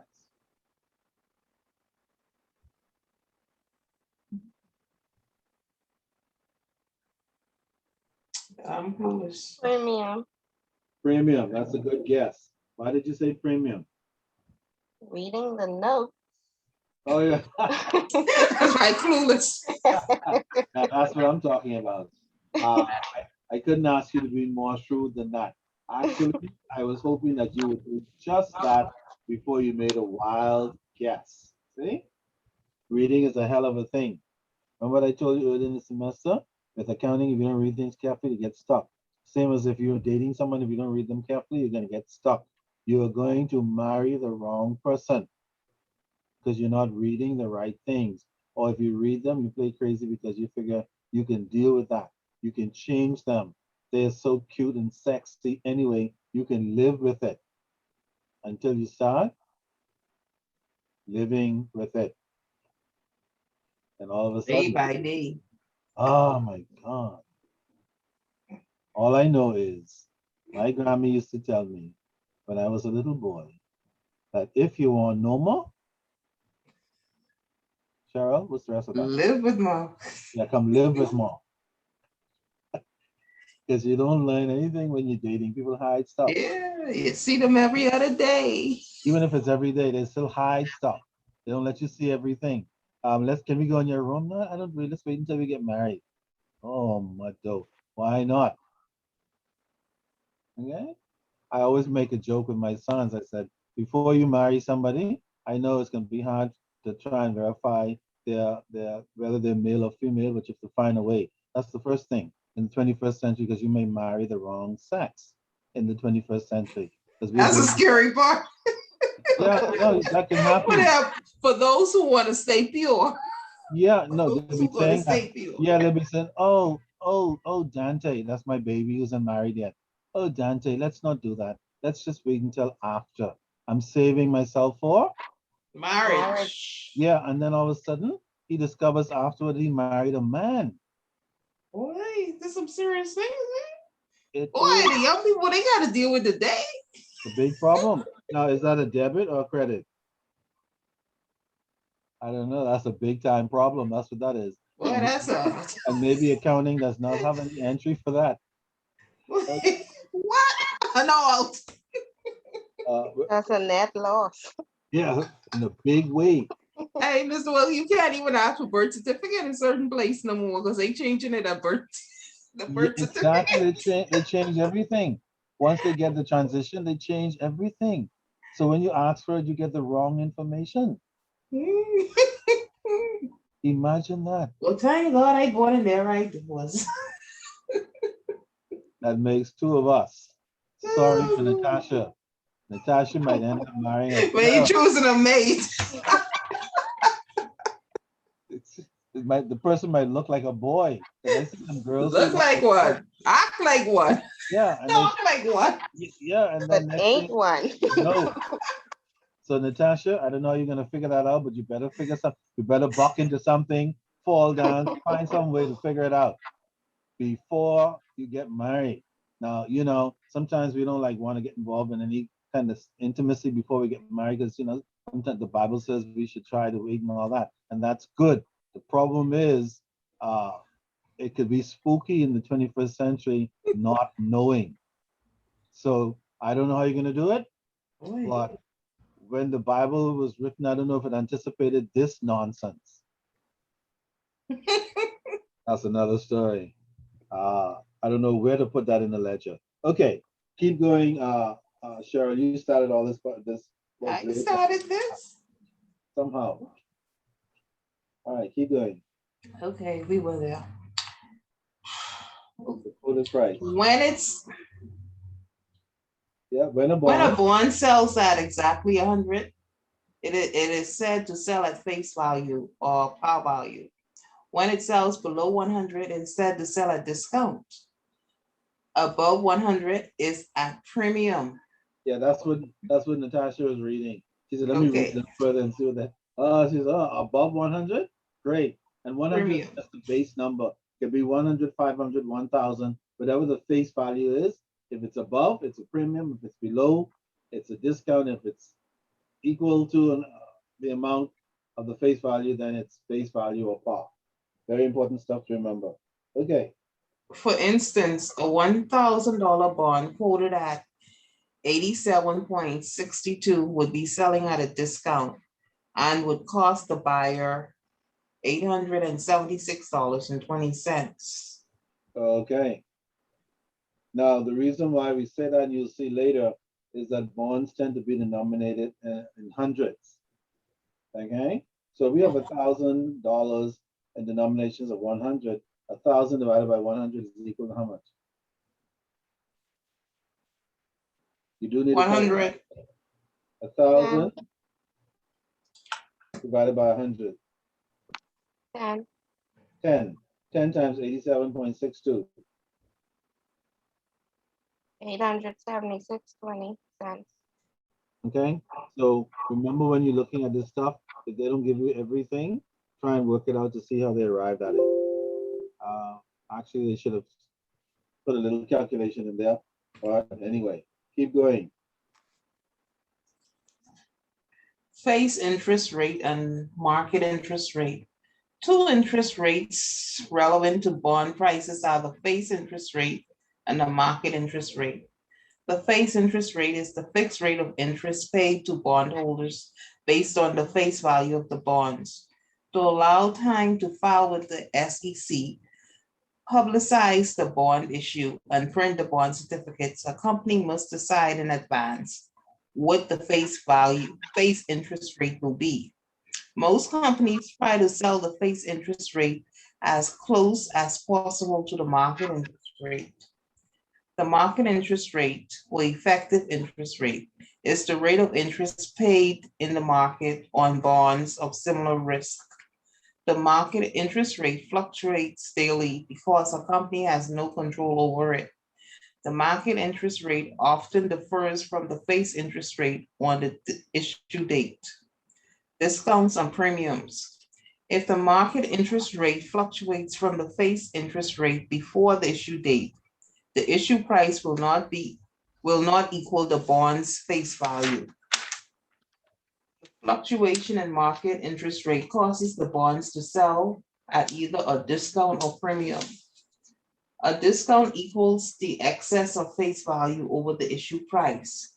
The issue price will be less than the face value when the market interest rate is higher than the face interest rate.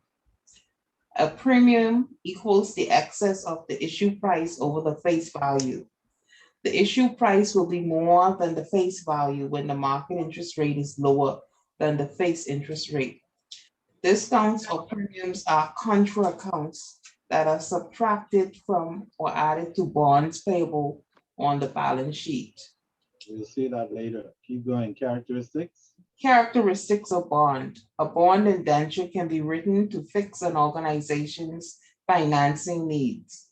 As a result, the bonds issued in today's financial market have many different features.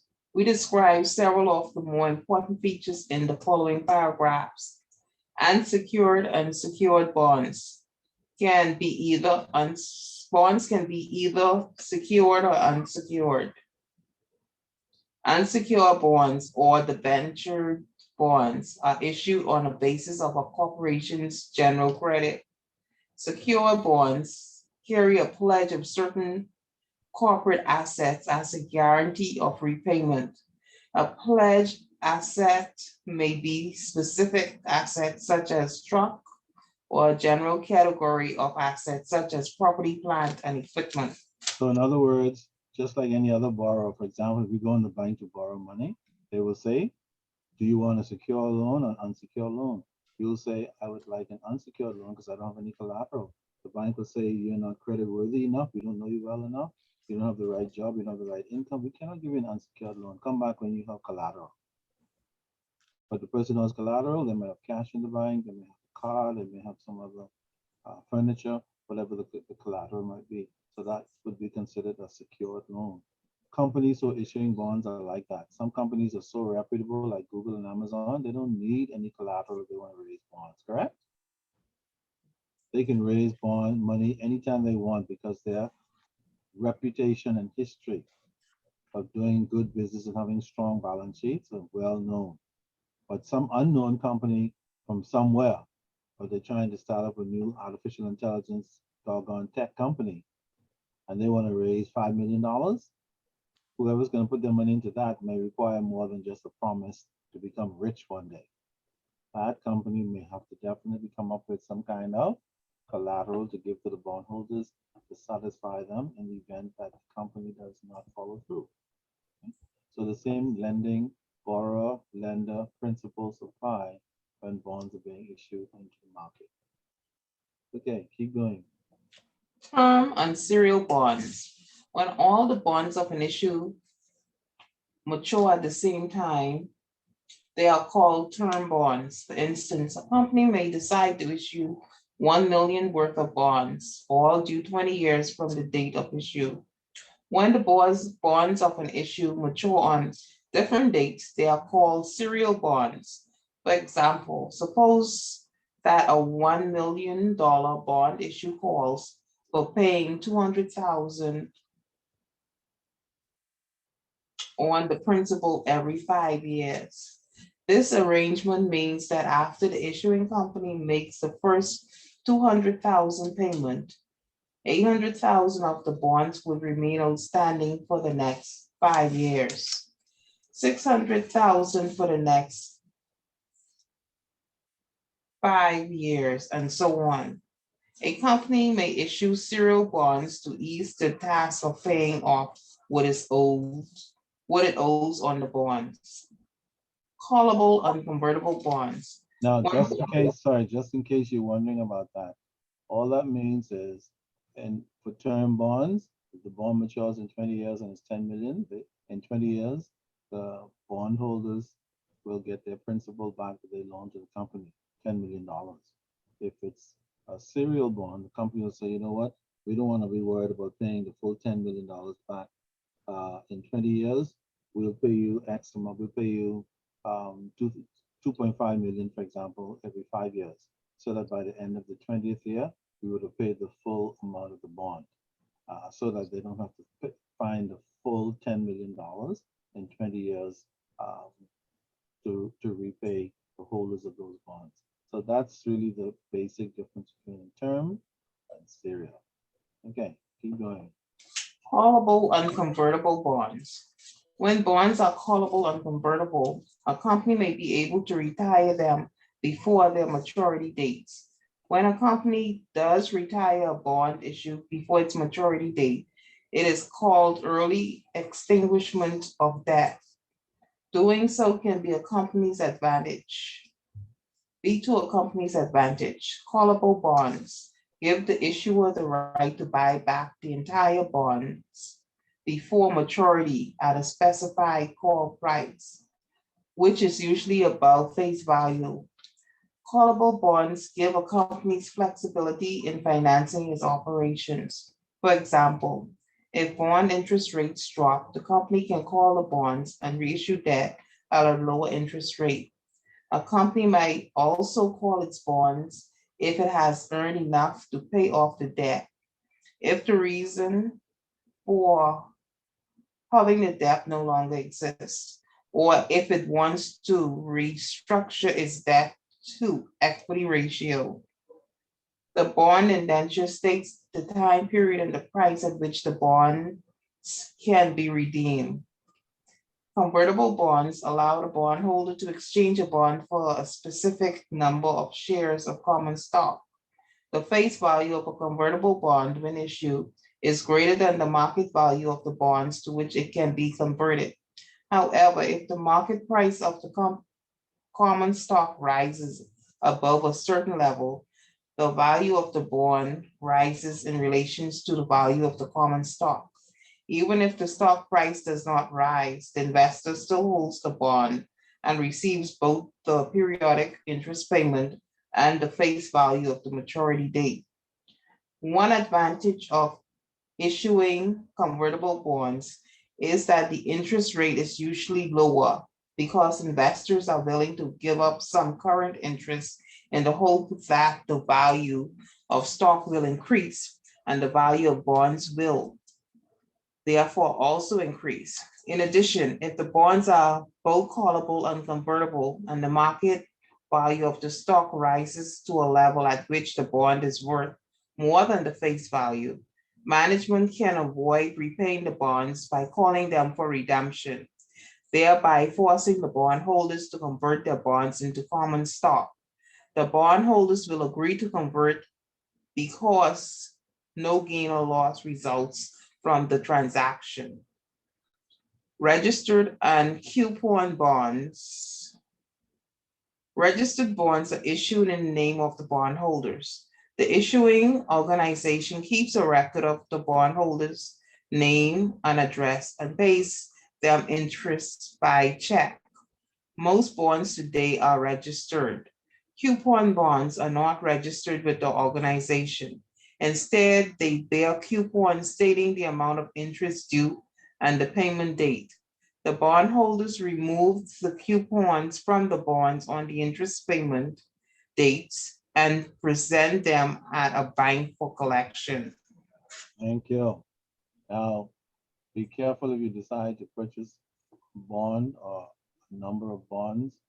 If you buy a coupon bond or coupon bond, just know that it's not registered with the company that you buy it from. If you're going to keep them safe and nobody's going to find them, then that's fine. But it's pretty risky because anybody who gets their hands on them will be able to negotiate them. You don't need to prove anything when you have coupon bonds. The holder is entitled to receiving the benefit, which is why most bonds are no longer coupon bonds. They are now registered. By registered, not any Tom, Dick, and Harry can actually execute the bond. They will have to show proof that they are who they say they are. And that would be impossible.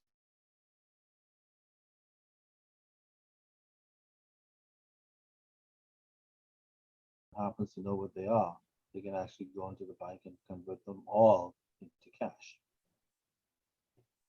And they leave town.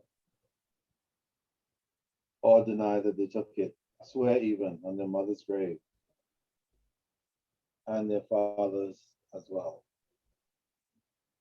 Because money is a strange thing.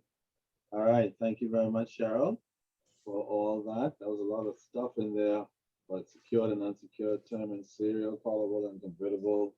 The gobbledygook never ends. Right? So I kudos to you guys for having the fortitude to see this thing through to the end. And I can assure you, whether you can see it or not, you will not regret it. All right. So now that we have all that data in our back pockets, we can now do a little accounting. But as you can see, accounting is more wordy than numbers. Have you seen that already? Absolutely. A lot of accounting first students in university or high school who want to become accountants. I'm not good at math. You don't have to be good at math. You just need to be good at what? English. Yeah, critical thinking. Yeah, of course. Be good at Analysis. English. Be able to read and understand and analyze. If you can do that, you could be lousy at math because the math and accounting is not difficult. But there are some exceptions, but generally no. And most of it can be generated by a computer anyway these days. Okay? So the math and accounting is not your problem. Okay? The reasoning, the reading, the understanding, and the ability to analyze information and connect the dots, that is the real deal. Okay? All right, so let's look at a little bit of accounting now that we know all about bonds, what they are and how they work. So we'll start off with accounting for the issuance of the bonds, because we've been talking about it. And so now we need to see how accountants do their work. What's the first transaction, Natasha? Bond issued at face value. What's the first transaction? Can you just read that? Okay. Claret Corporation issues 200,000 of 7% 5-year bonds on January 1st, 2014, and sells them on the same date for their face value. The bond indenture states that interest is to be paid on January 1st and July 1st of each year. Okay, so now you have your data. The face value of the bond is how much? 200,000. The interest rate stated. 7%. Any other important information given that we need? It's a 5-year bond. Yeah, it's a 5-year bond, which means that the bond will be paid in full in 5 years. How much will the bondholder get in 5 years in this example?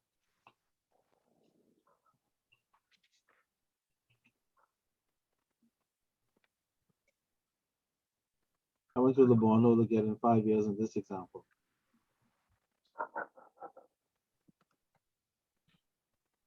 How much did the bondholder lend the company?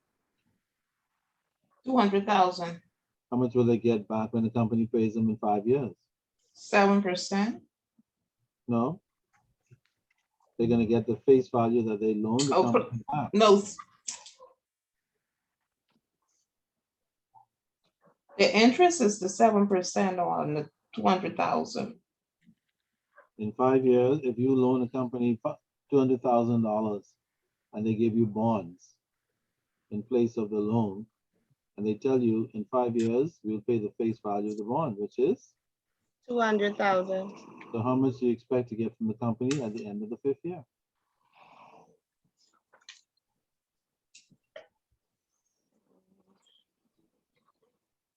Would it still be 200,000?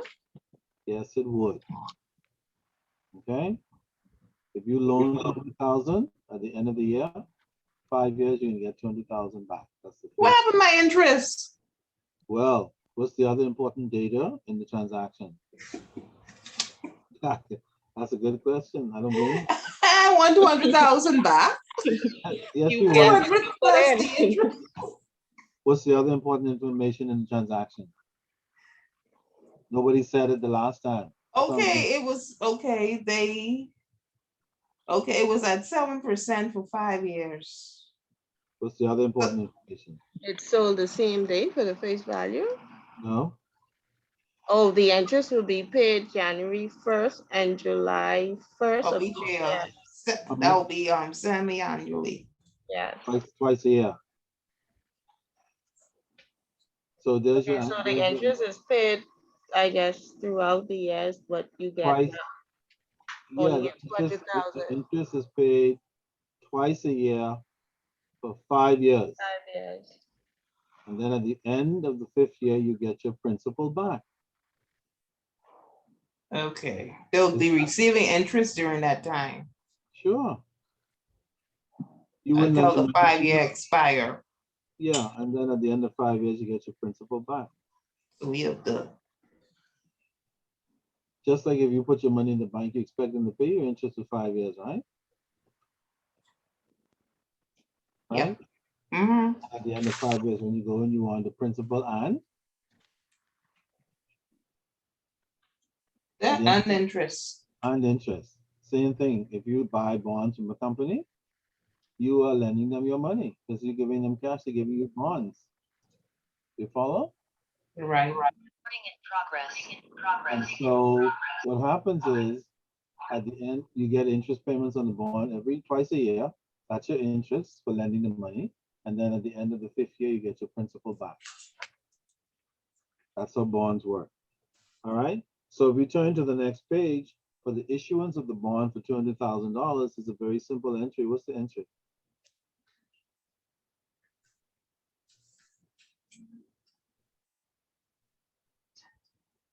$200 times the 7% times 6 divided by 12. Well, that sounds like an interest calculation, but we're not there yet. We want the Well, journal entry for issuing the bond. Oh, the issuing the bond, okay. Cash is the 200,000 and bond payable is 200. Who made the entry? The borrower or the lender? Well, if you're receiving cash, you must be the lender. No, If you're receiving cash, the lender doesn't receive cash. no,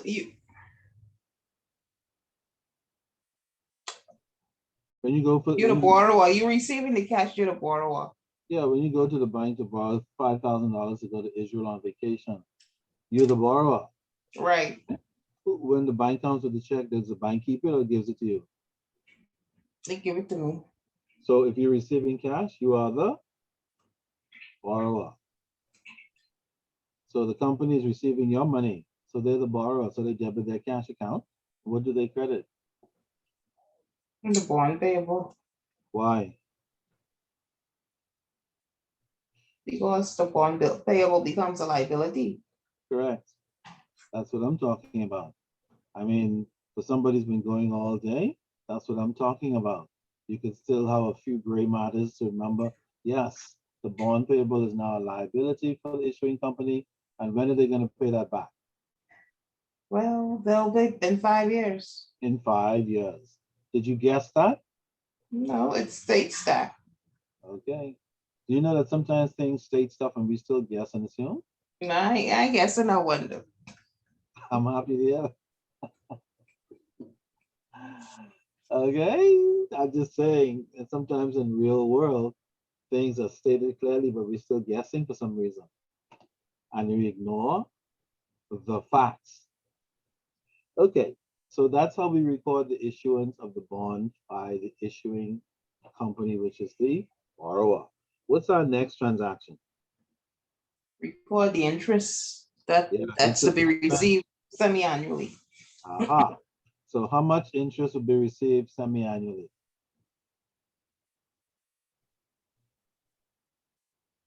Okay, the principal by 7% at 7%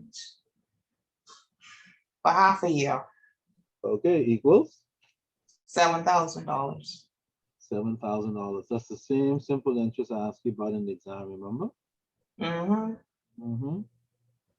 Mm-hmm. Crap keeps coming back in one form or another. So $7,000 will be paid by the borrower or the issuing company. How many times a year? Twice a year. When will the first payment be made? That'll be January 1st, And the second payment? July 1st. And the third payment? Will be January 1st again, Fourth payment? July 1st of the following year. You know, wonderful it is once you get the gist of it, but it's a nightmare until you get the gist of it. Nothing makes sense until you understand it. I would like a bond like this. All bonds work like that. It's just that you just You upset. need the money to buy it. Yeah, you need. Well, you have two problems. You need the money to buy it, and you need to find A the right. $200,000 bond. I like the interest on that. But having the money is not enough. You have to have the money to buy it, and then you need to find the right company to lend your money to. True.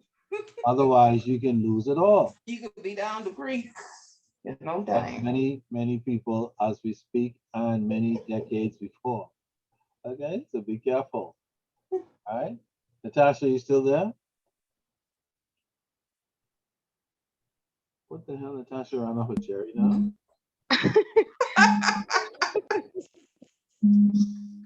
Are you there, Hello? Natasha?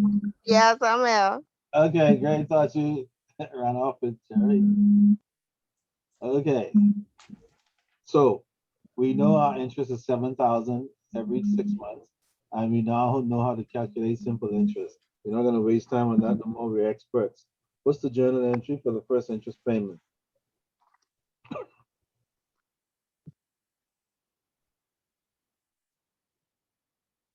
The first interest payment. So just look a little further down. The journal entry for the first interest payment on January 1. Sorry, July 1. January 1. July 1 in this example. Okay, so you'll be crediting cash for 7,000 and debit and bond interest expense for 7,000. Yes. Now the question is, why are we crediting cash in this example?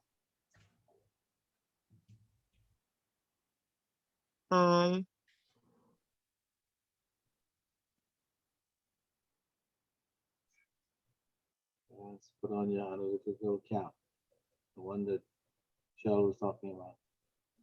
Well, Yeah, who because is, you're paying who is making this entry? the borrower. Correct. So the borrower has given $7,000 to the lender, which is the person who bought the bonds, correct? Right. So if the borrower is giving the money away, the borrower has to credit. When I say giving the money away, I mean they're making the interest payment. Whenever you, Cash. yeah, whenever you're paying out cash, you have to credit cash. The same old rules apply, no matter how sophisticated the transactions become. Remember I told you that. The basic rules apply. So we credit cash and we debit what?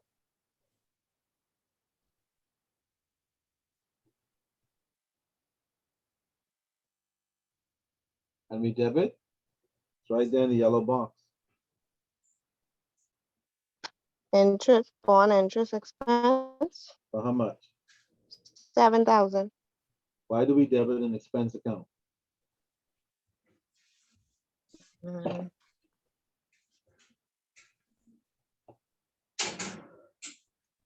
If you use electricity for 1 month, will you get a bill from BEC?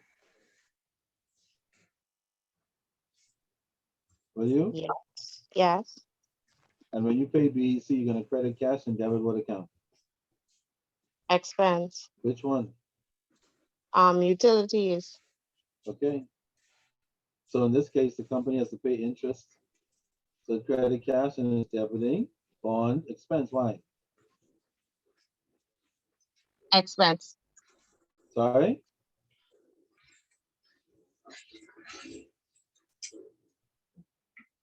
Why do we debit an expense account?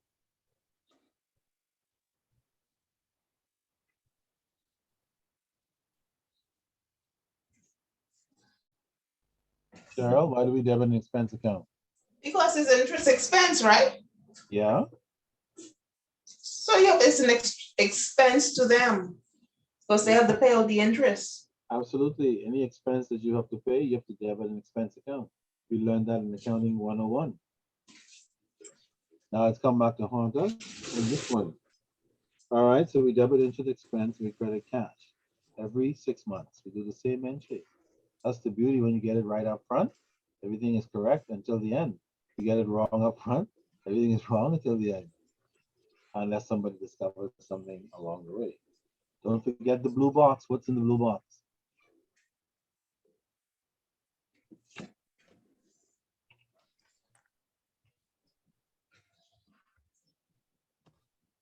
What's in the blue box? On top of the yellow box. Blue box? Yeah, what's in there? Listen, that's T journals. Yeah, what's another name for them? You want to call it a ledger? Yeah, what's another name for the T journals? That's a G. General ledger? Yeah, A they are the general ledger accounts to which we do what? Why are they there? So we can post the entries From where? from the journals. And where are the journals? The journals are where we record the transaction. What color is the journal box? That will be the yellow box. Okie dokie. Sometimes you learn a lot from redundant questions. Okay? But don't take redundant questions for granted because they help to sit that even yourself to confirm that you understand the details of what you're doing. Very important. Okay. All right. So now we know what the journal entry is for issuing bonds and how to post it, and then for bond interest payments every 6 months. Pretty straightforward. Now we come to the interesting part. Bonds issued at a discount. The cashier, what's the transaction?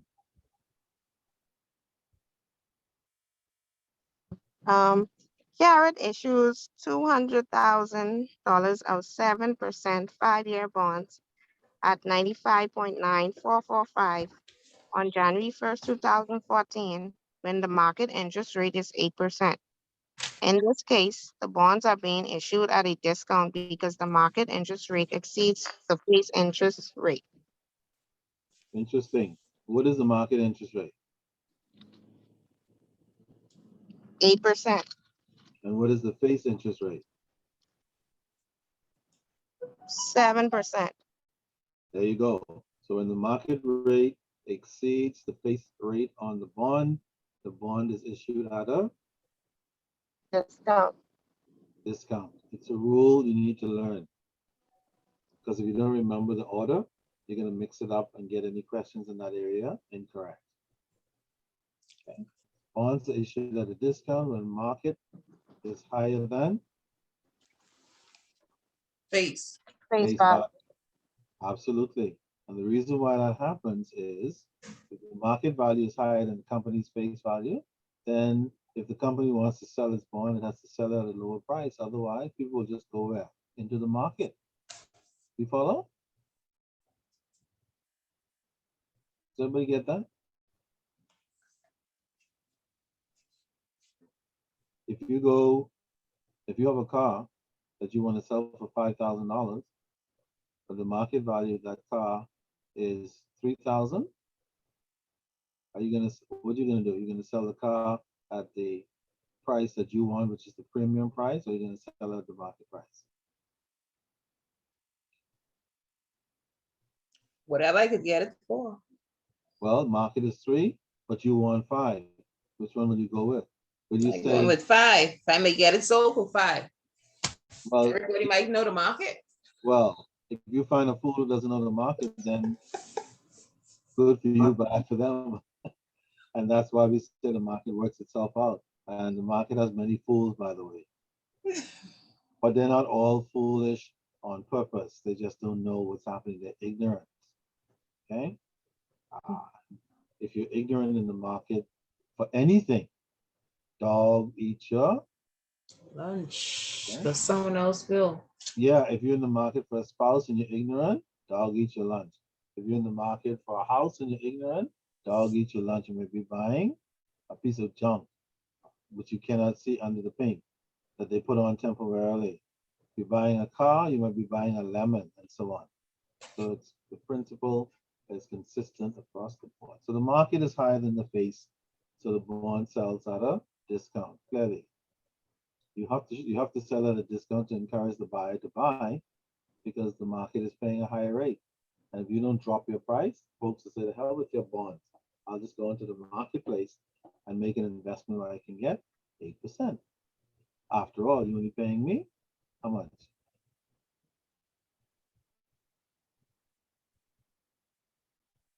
How much is the company paying in this example?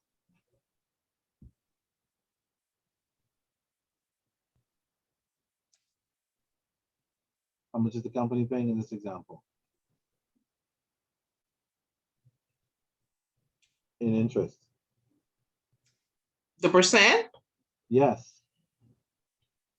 Okay, it's What rate of interest is the company paying? 7%, And the market? 8% Therefore, the company has to issue its bonds at a premium or discount. at a discount. Okay. Once we clear that up, things get a little easier later on. So let's do the math. These bonds are now being issued at a discount. So the bonds payable account will be credited for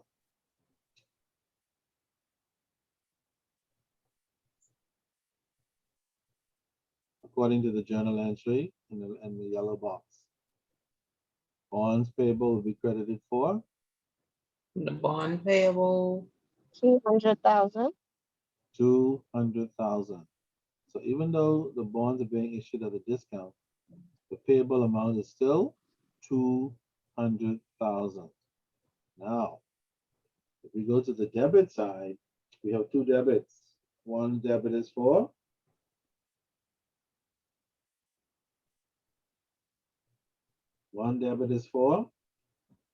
cash, for how much? $191. $191. And 191,889. Okay. And the other debit? $8,111. What is the Bond payable. description of that account? Bond payable at a No. discount. Oh, Un- bond, oh, unamortized bond discount. yeah, unamortized bond discount. Like every other language, some things are new that you've never seen before to pronounce and understand, and you will soon enough. But for now, just get comfortable with that name. Unamortized what? Bond discount. For how much?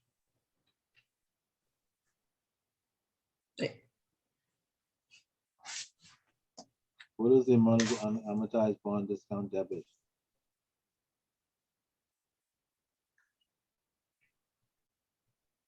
What is the amount? Unamortized bond discount. What's the amount in that account in the journal?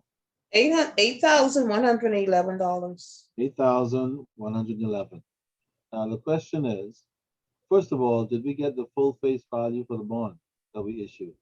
No, No, because we had to issue it at a discount. discount. All right. So the first question is, if we didn't get the full face value, how did we get the discount amount? How did we calculate that?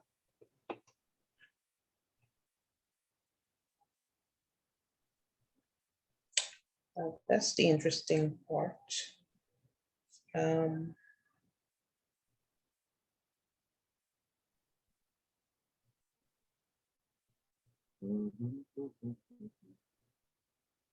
Well, first of all, what is the face value of the bond? 200,000. 200,000. That's the amount of the bond payable. That's the amount that the company has to pay the owner who purchased the bonds back in whatever period of time. So in our calculation of unamortized bond discount, first of all, we have to find the bond, the amount, the face value of the bond, which is 200,000, and then we have a calculation to do under that in order to find unamortized bond discount. What is that calculation? What did we calculate?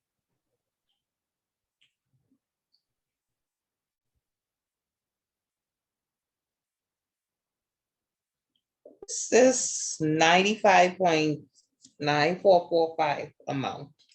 Well, how did we get that?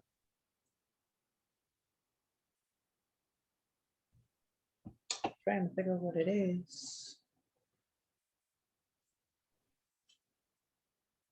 Well, what if you look in the calculations in the bracket, the calculations start off with the face value of the bonds, which is 200,000.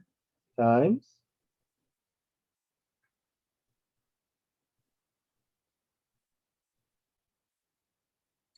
Okay, it's 200,000 times 0.959445.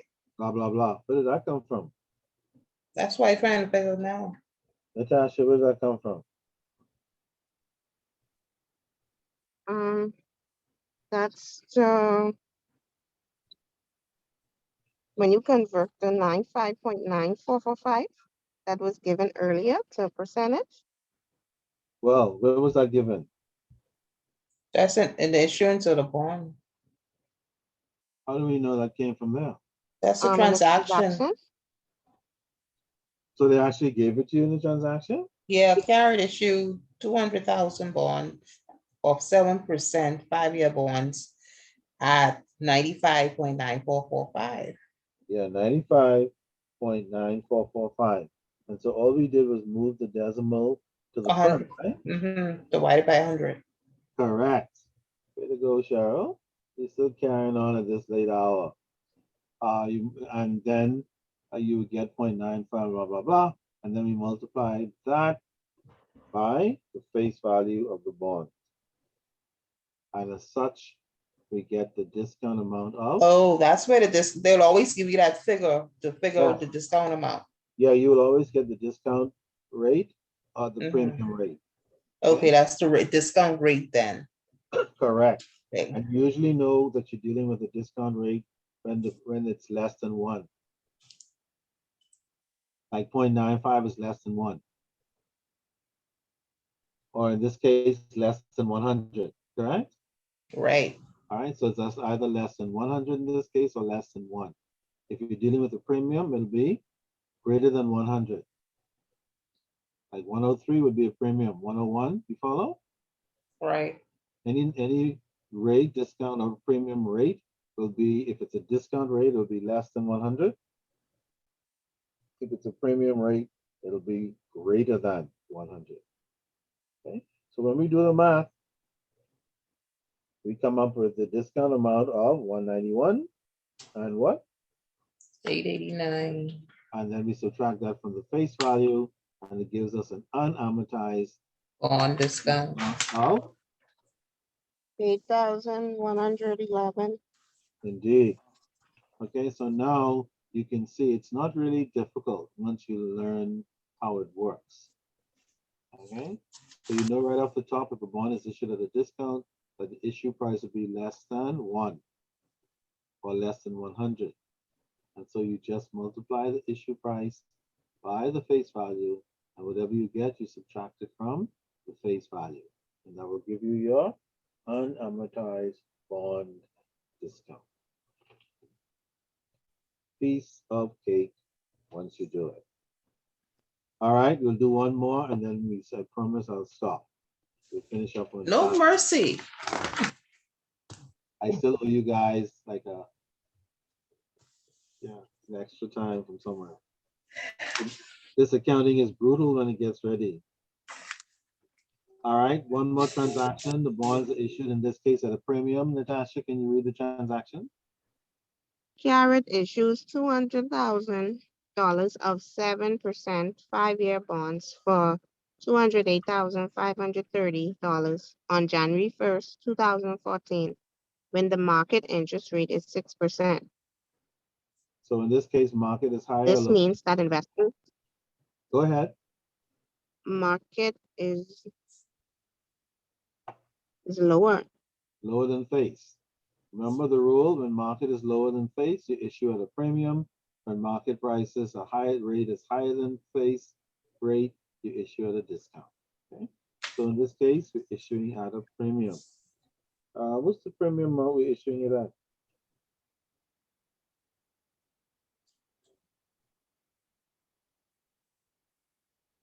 How much cash are we gonna get?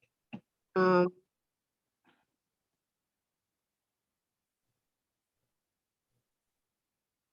How much cash are we gonna get?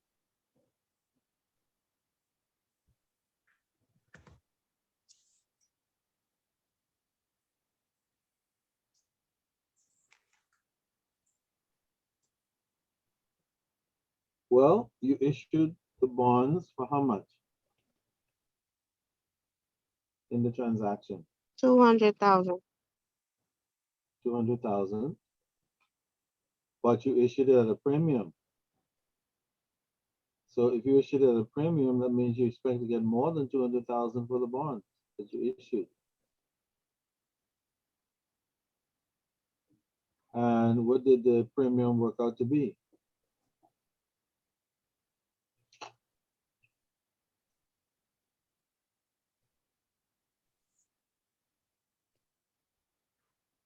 The premium is the 8,530. Correct. Now, how did we get that? That's what I'm trying to figure.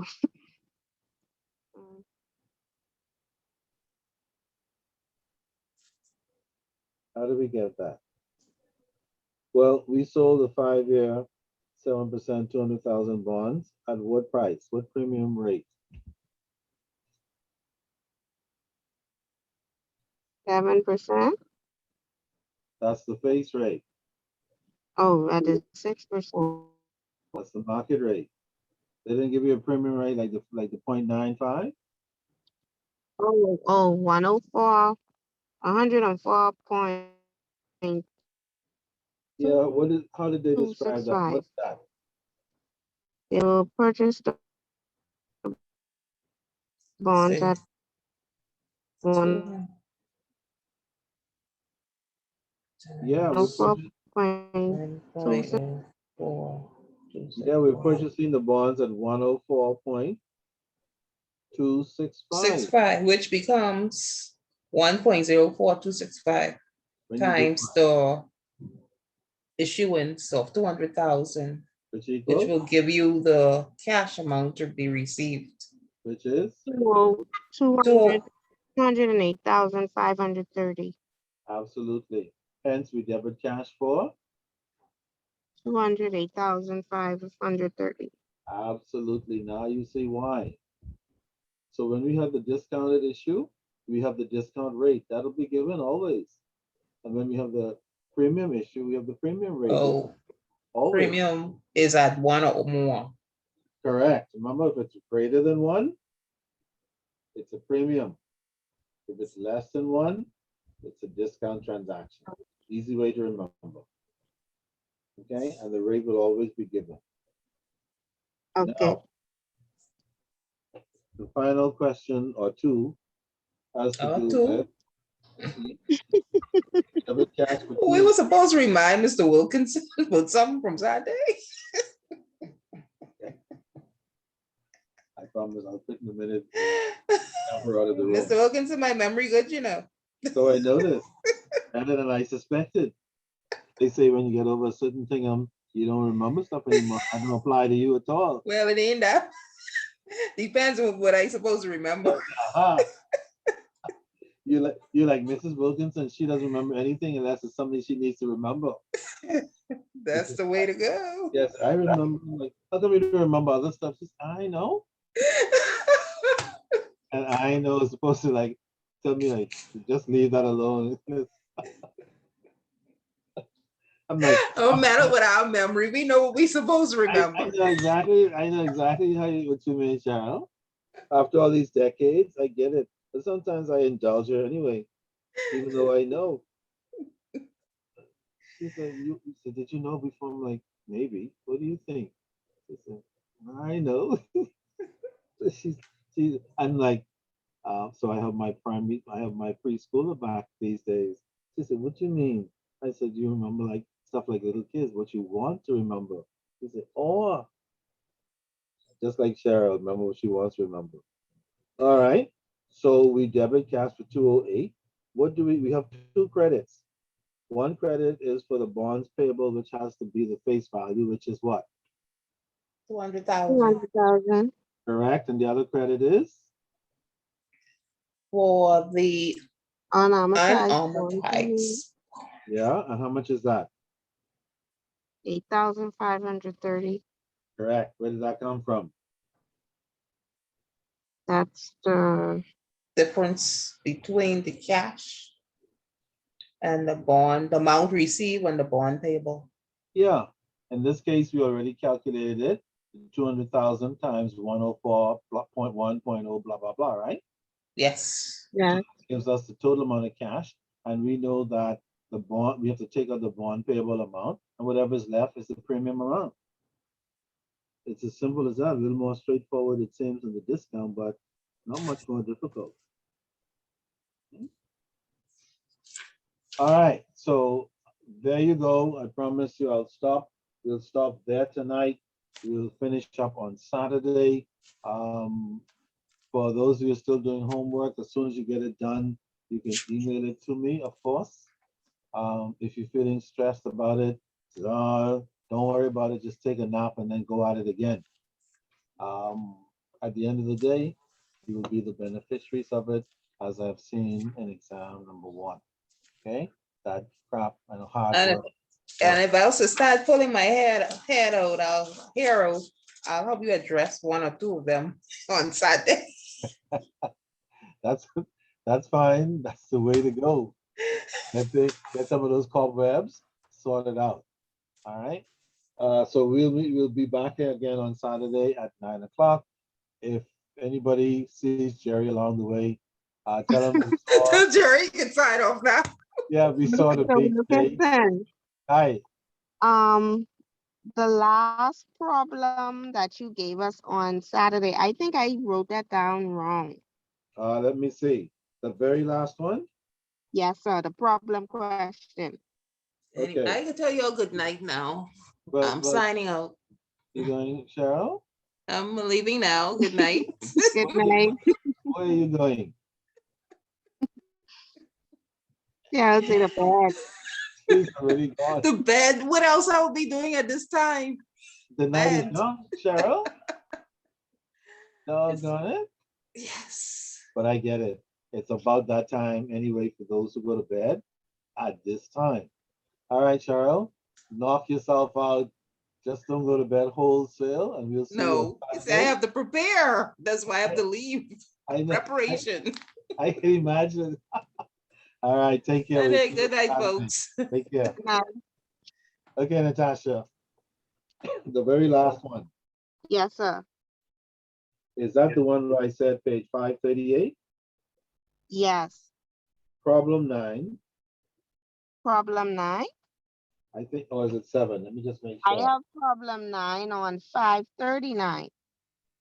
Okay, let's go back. 538, let me make sure you look at the right thing.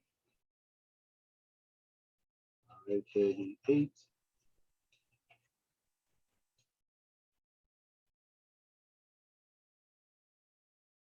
Problem 7, Okay, problem 7.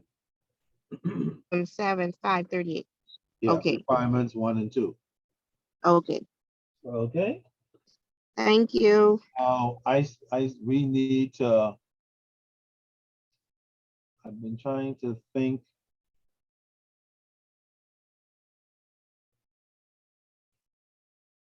Here's what I'm going to do. Mm-hmm. I'm going to, I think, for you to make up a bit on your midterm examination, I'm going to Yes, send sir. you the midterm exam so you can redo it. Yes, sir. It will only allow you to get a certain amount of points, but the idea is for you to improve upon that score and to Yes, reinforce sir. some of the areas that may have been a little weak. Okay, so I'm Yes, going to do that. sir. If you don't get that from me by end of day tomorrow, please send me a note and say blah blah blah, so I can get that to you, and then I'm going to give you a deadline just to make you a little miserable in the process. Okay. All right. So if Okay, appreciate it. no problem, if you don't see it by end of day tomorrow, drop me a note Uh-huh. and say, don't forget the blah blah blah, and I'll send you Okay. some instructions. Okay. Yes, sir. Okay. Take care. Okay, good night. Good night. Bye bye. All right.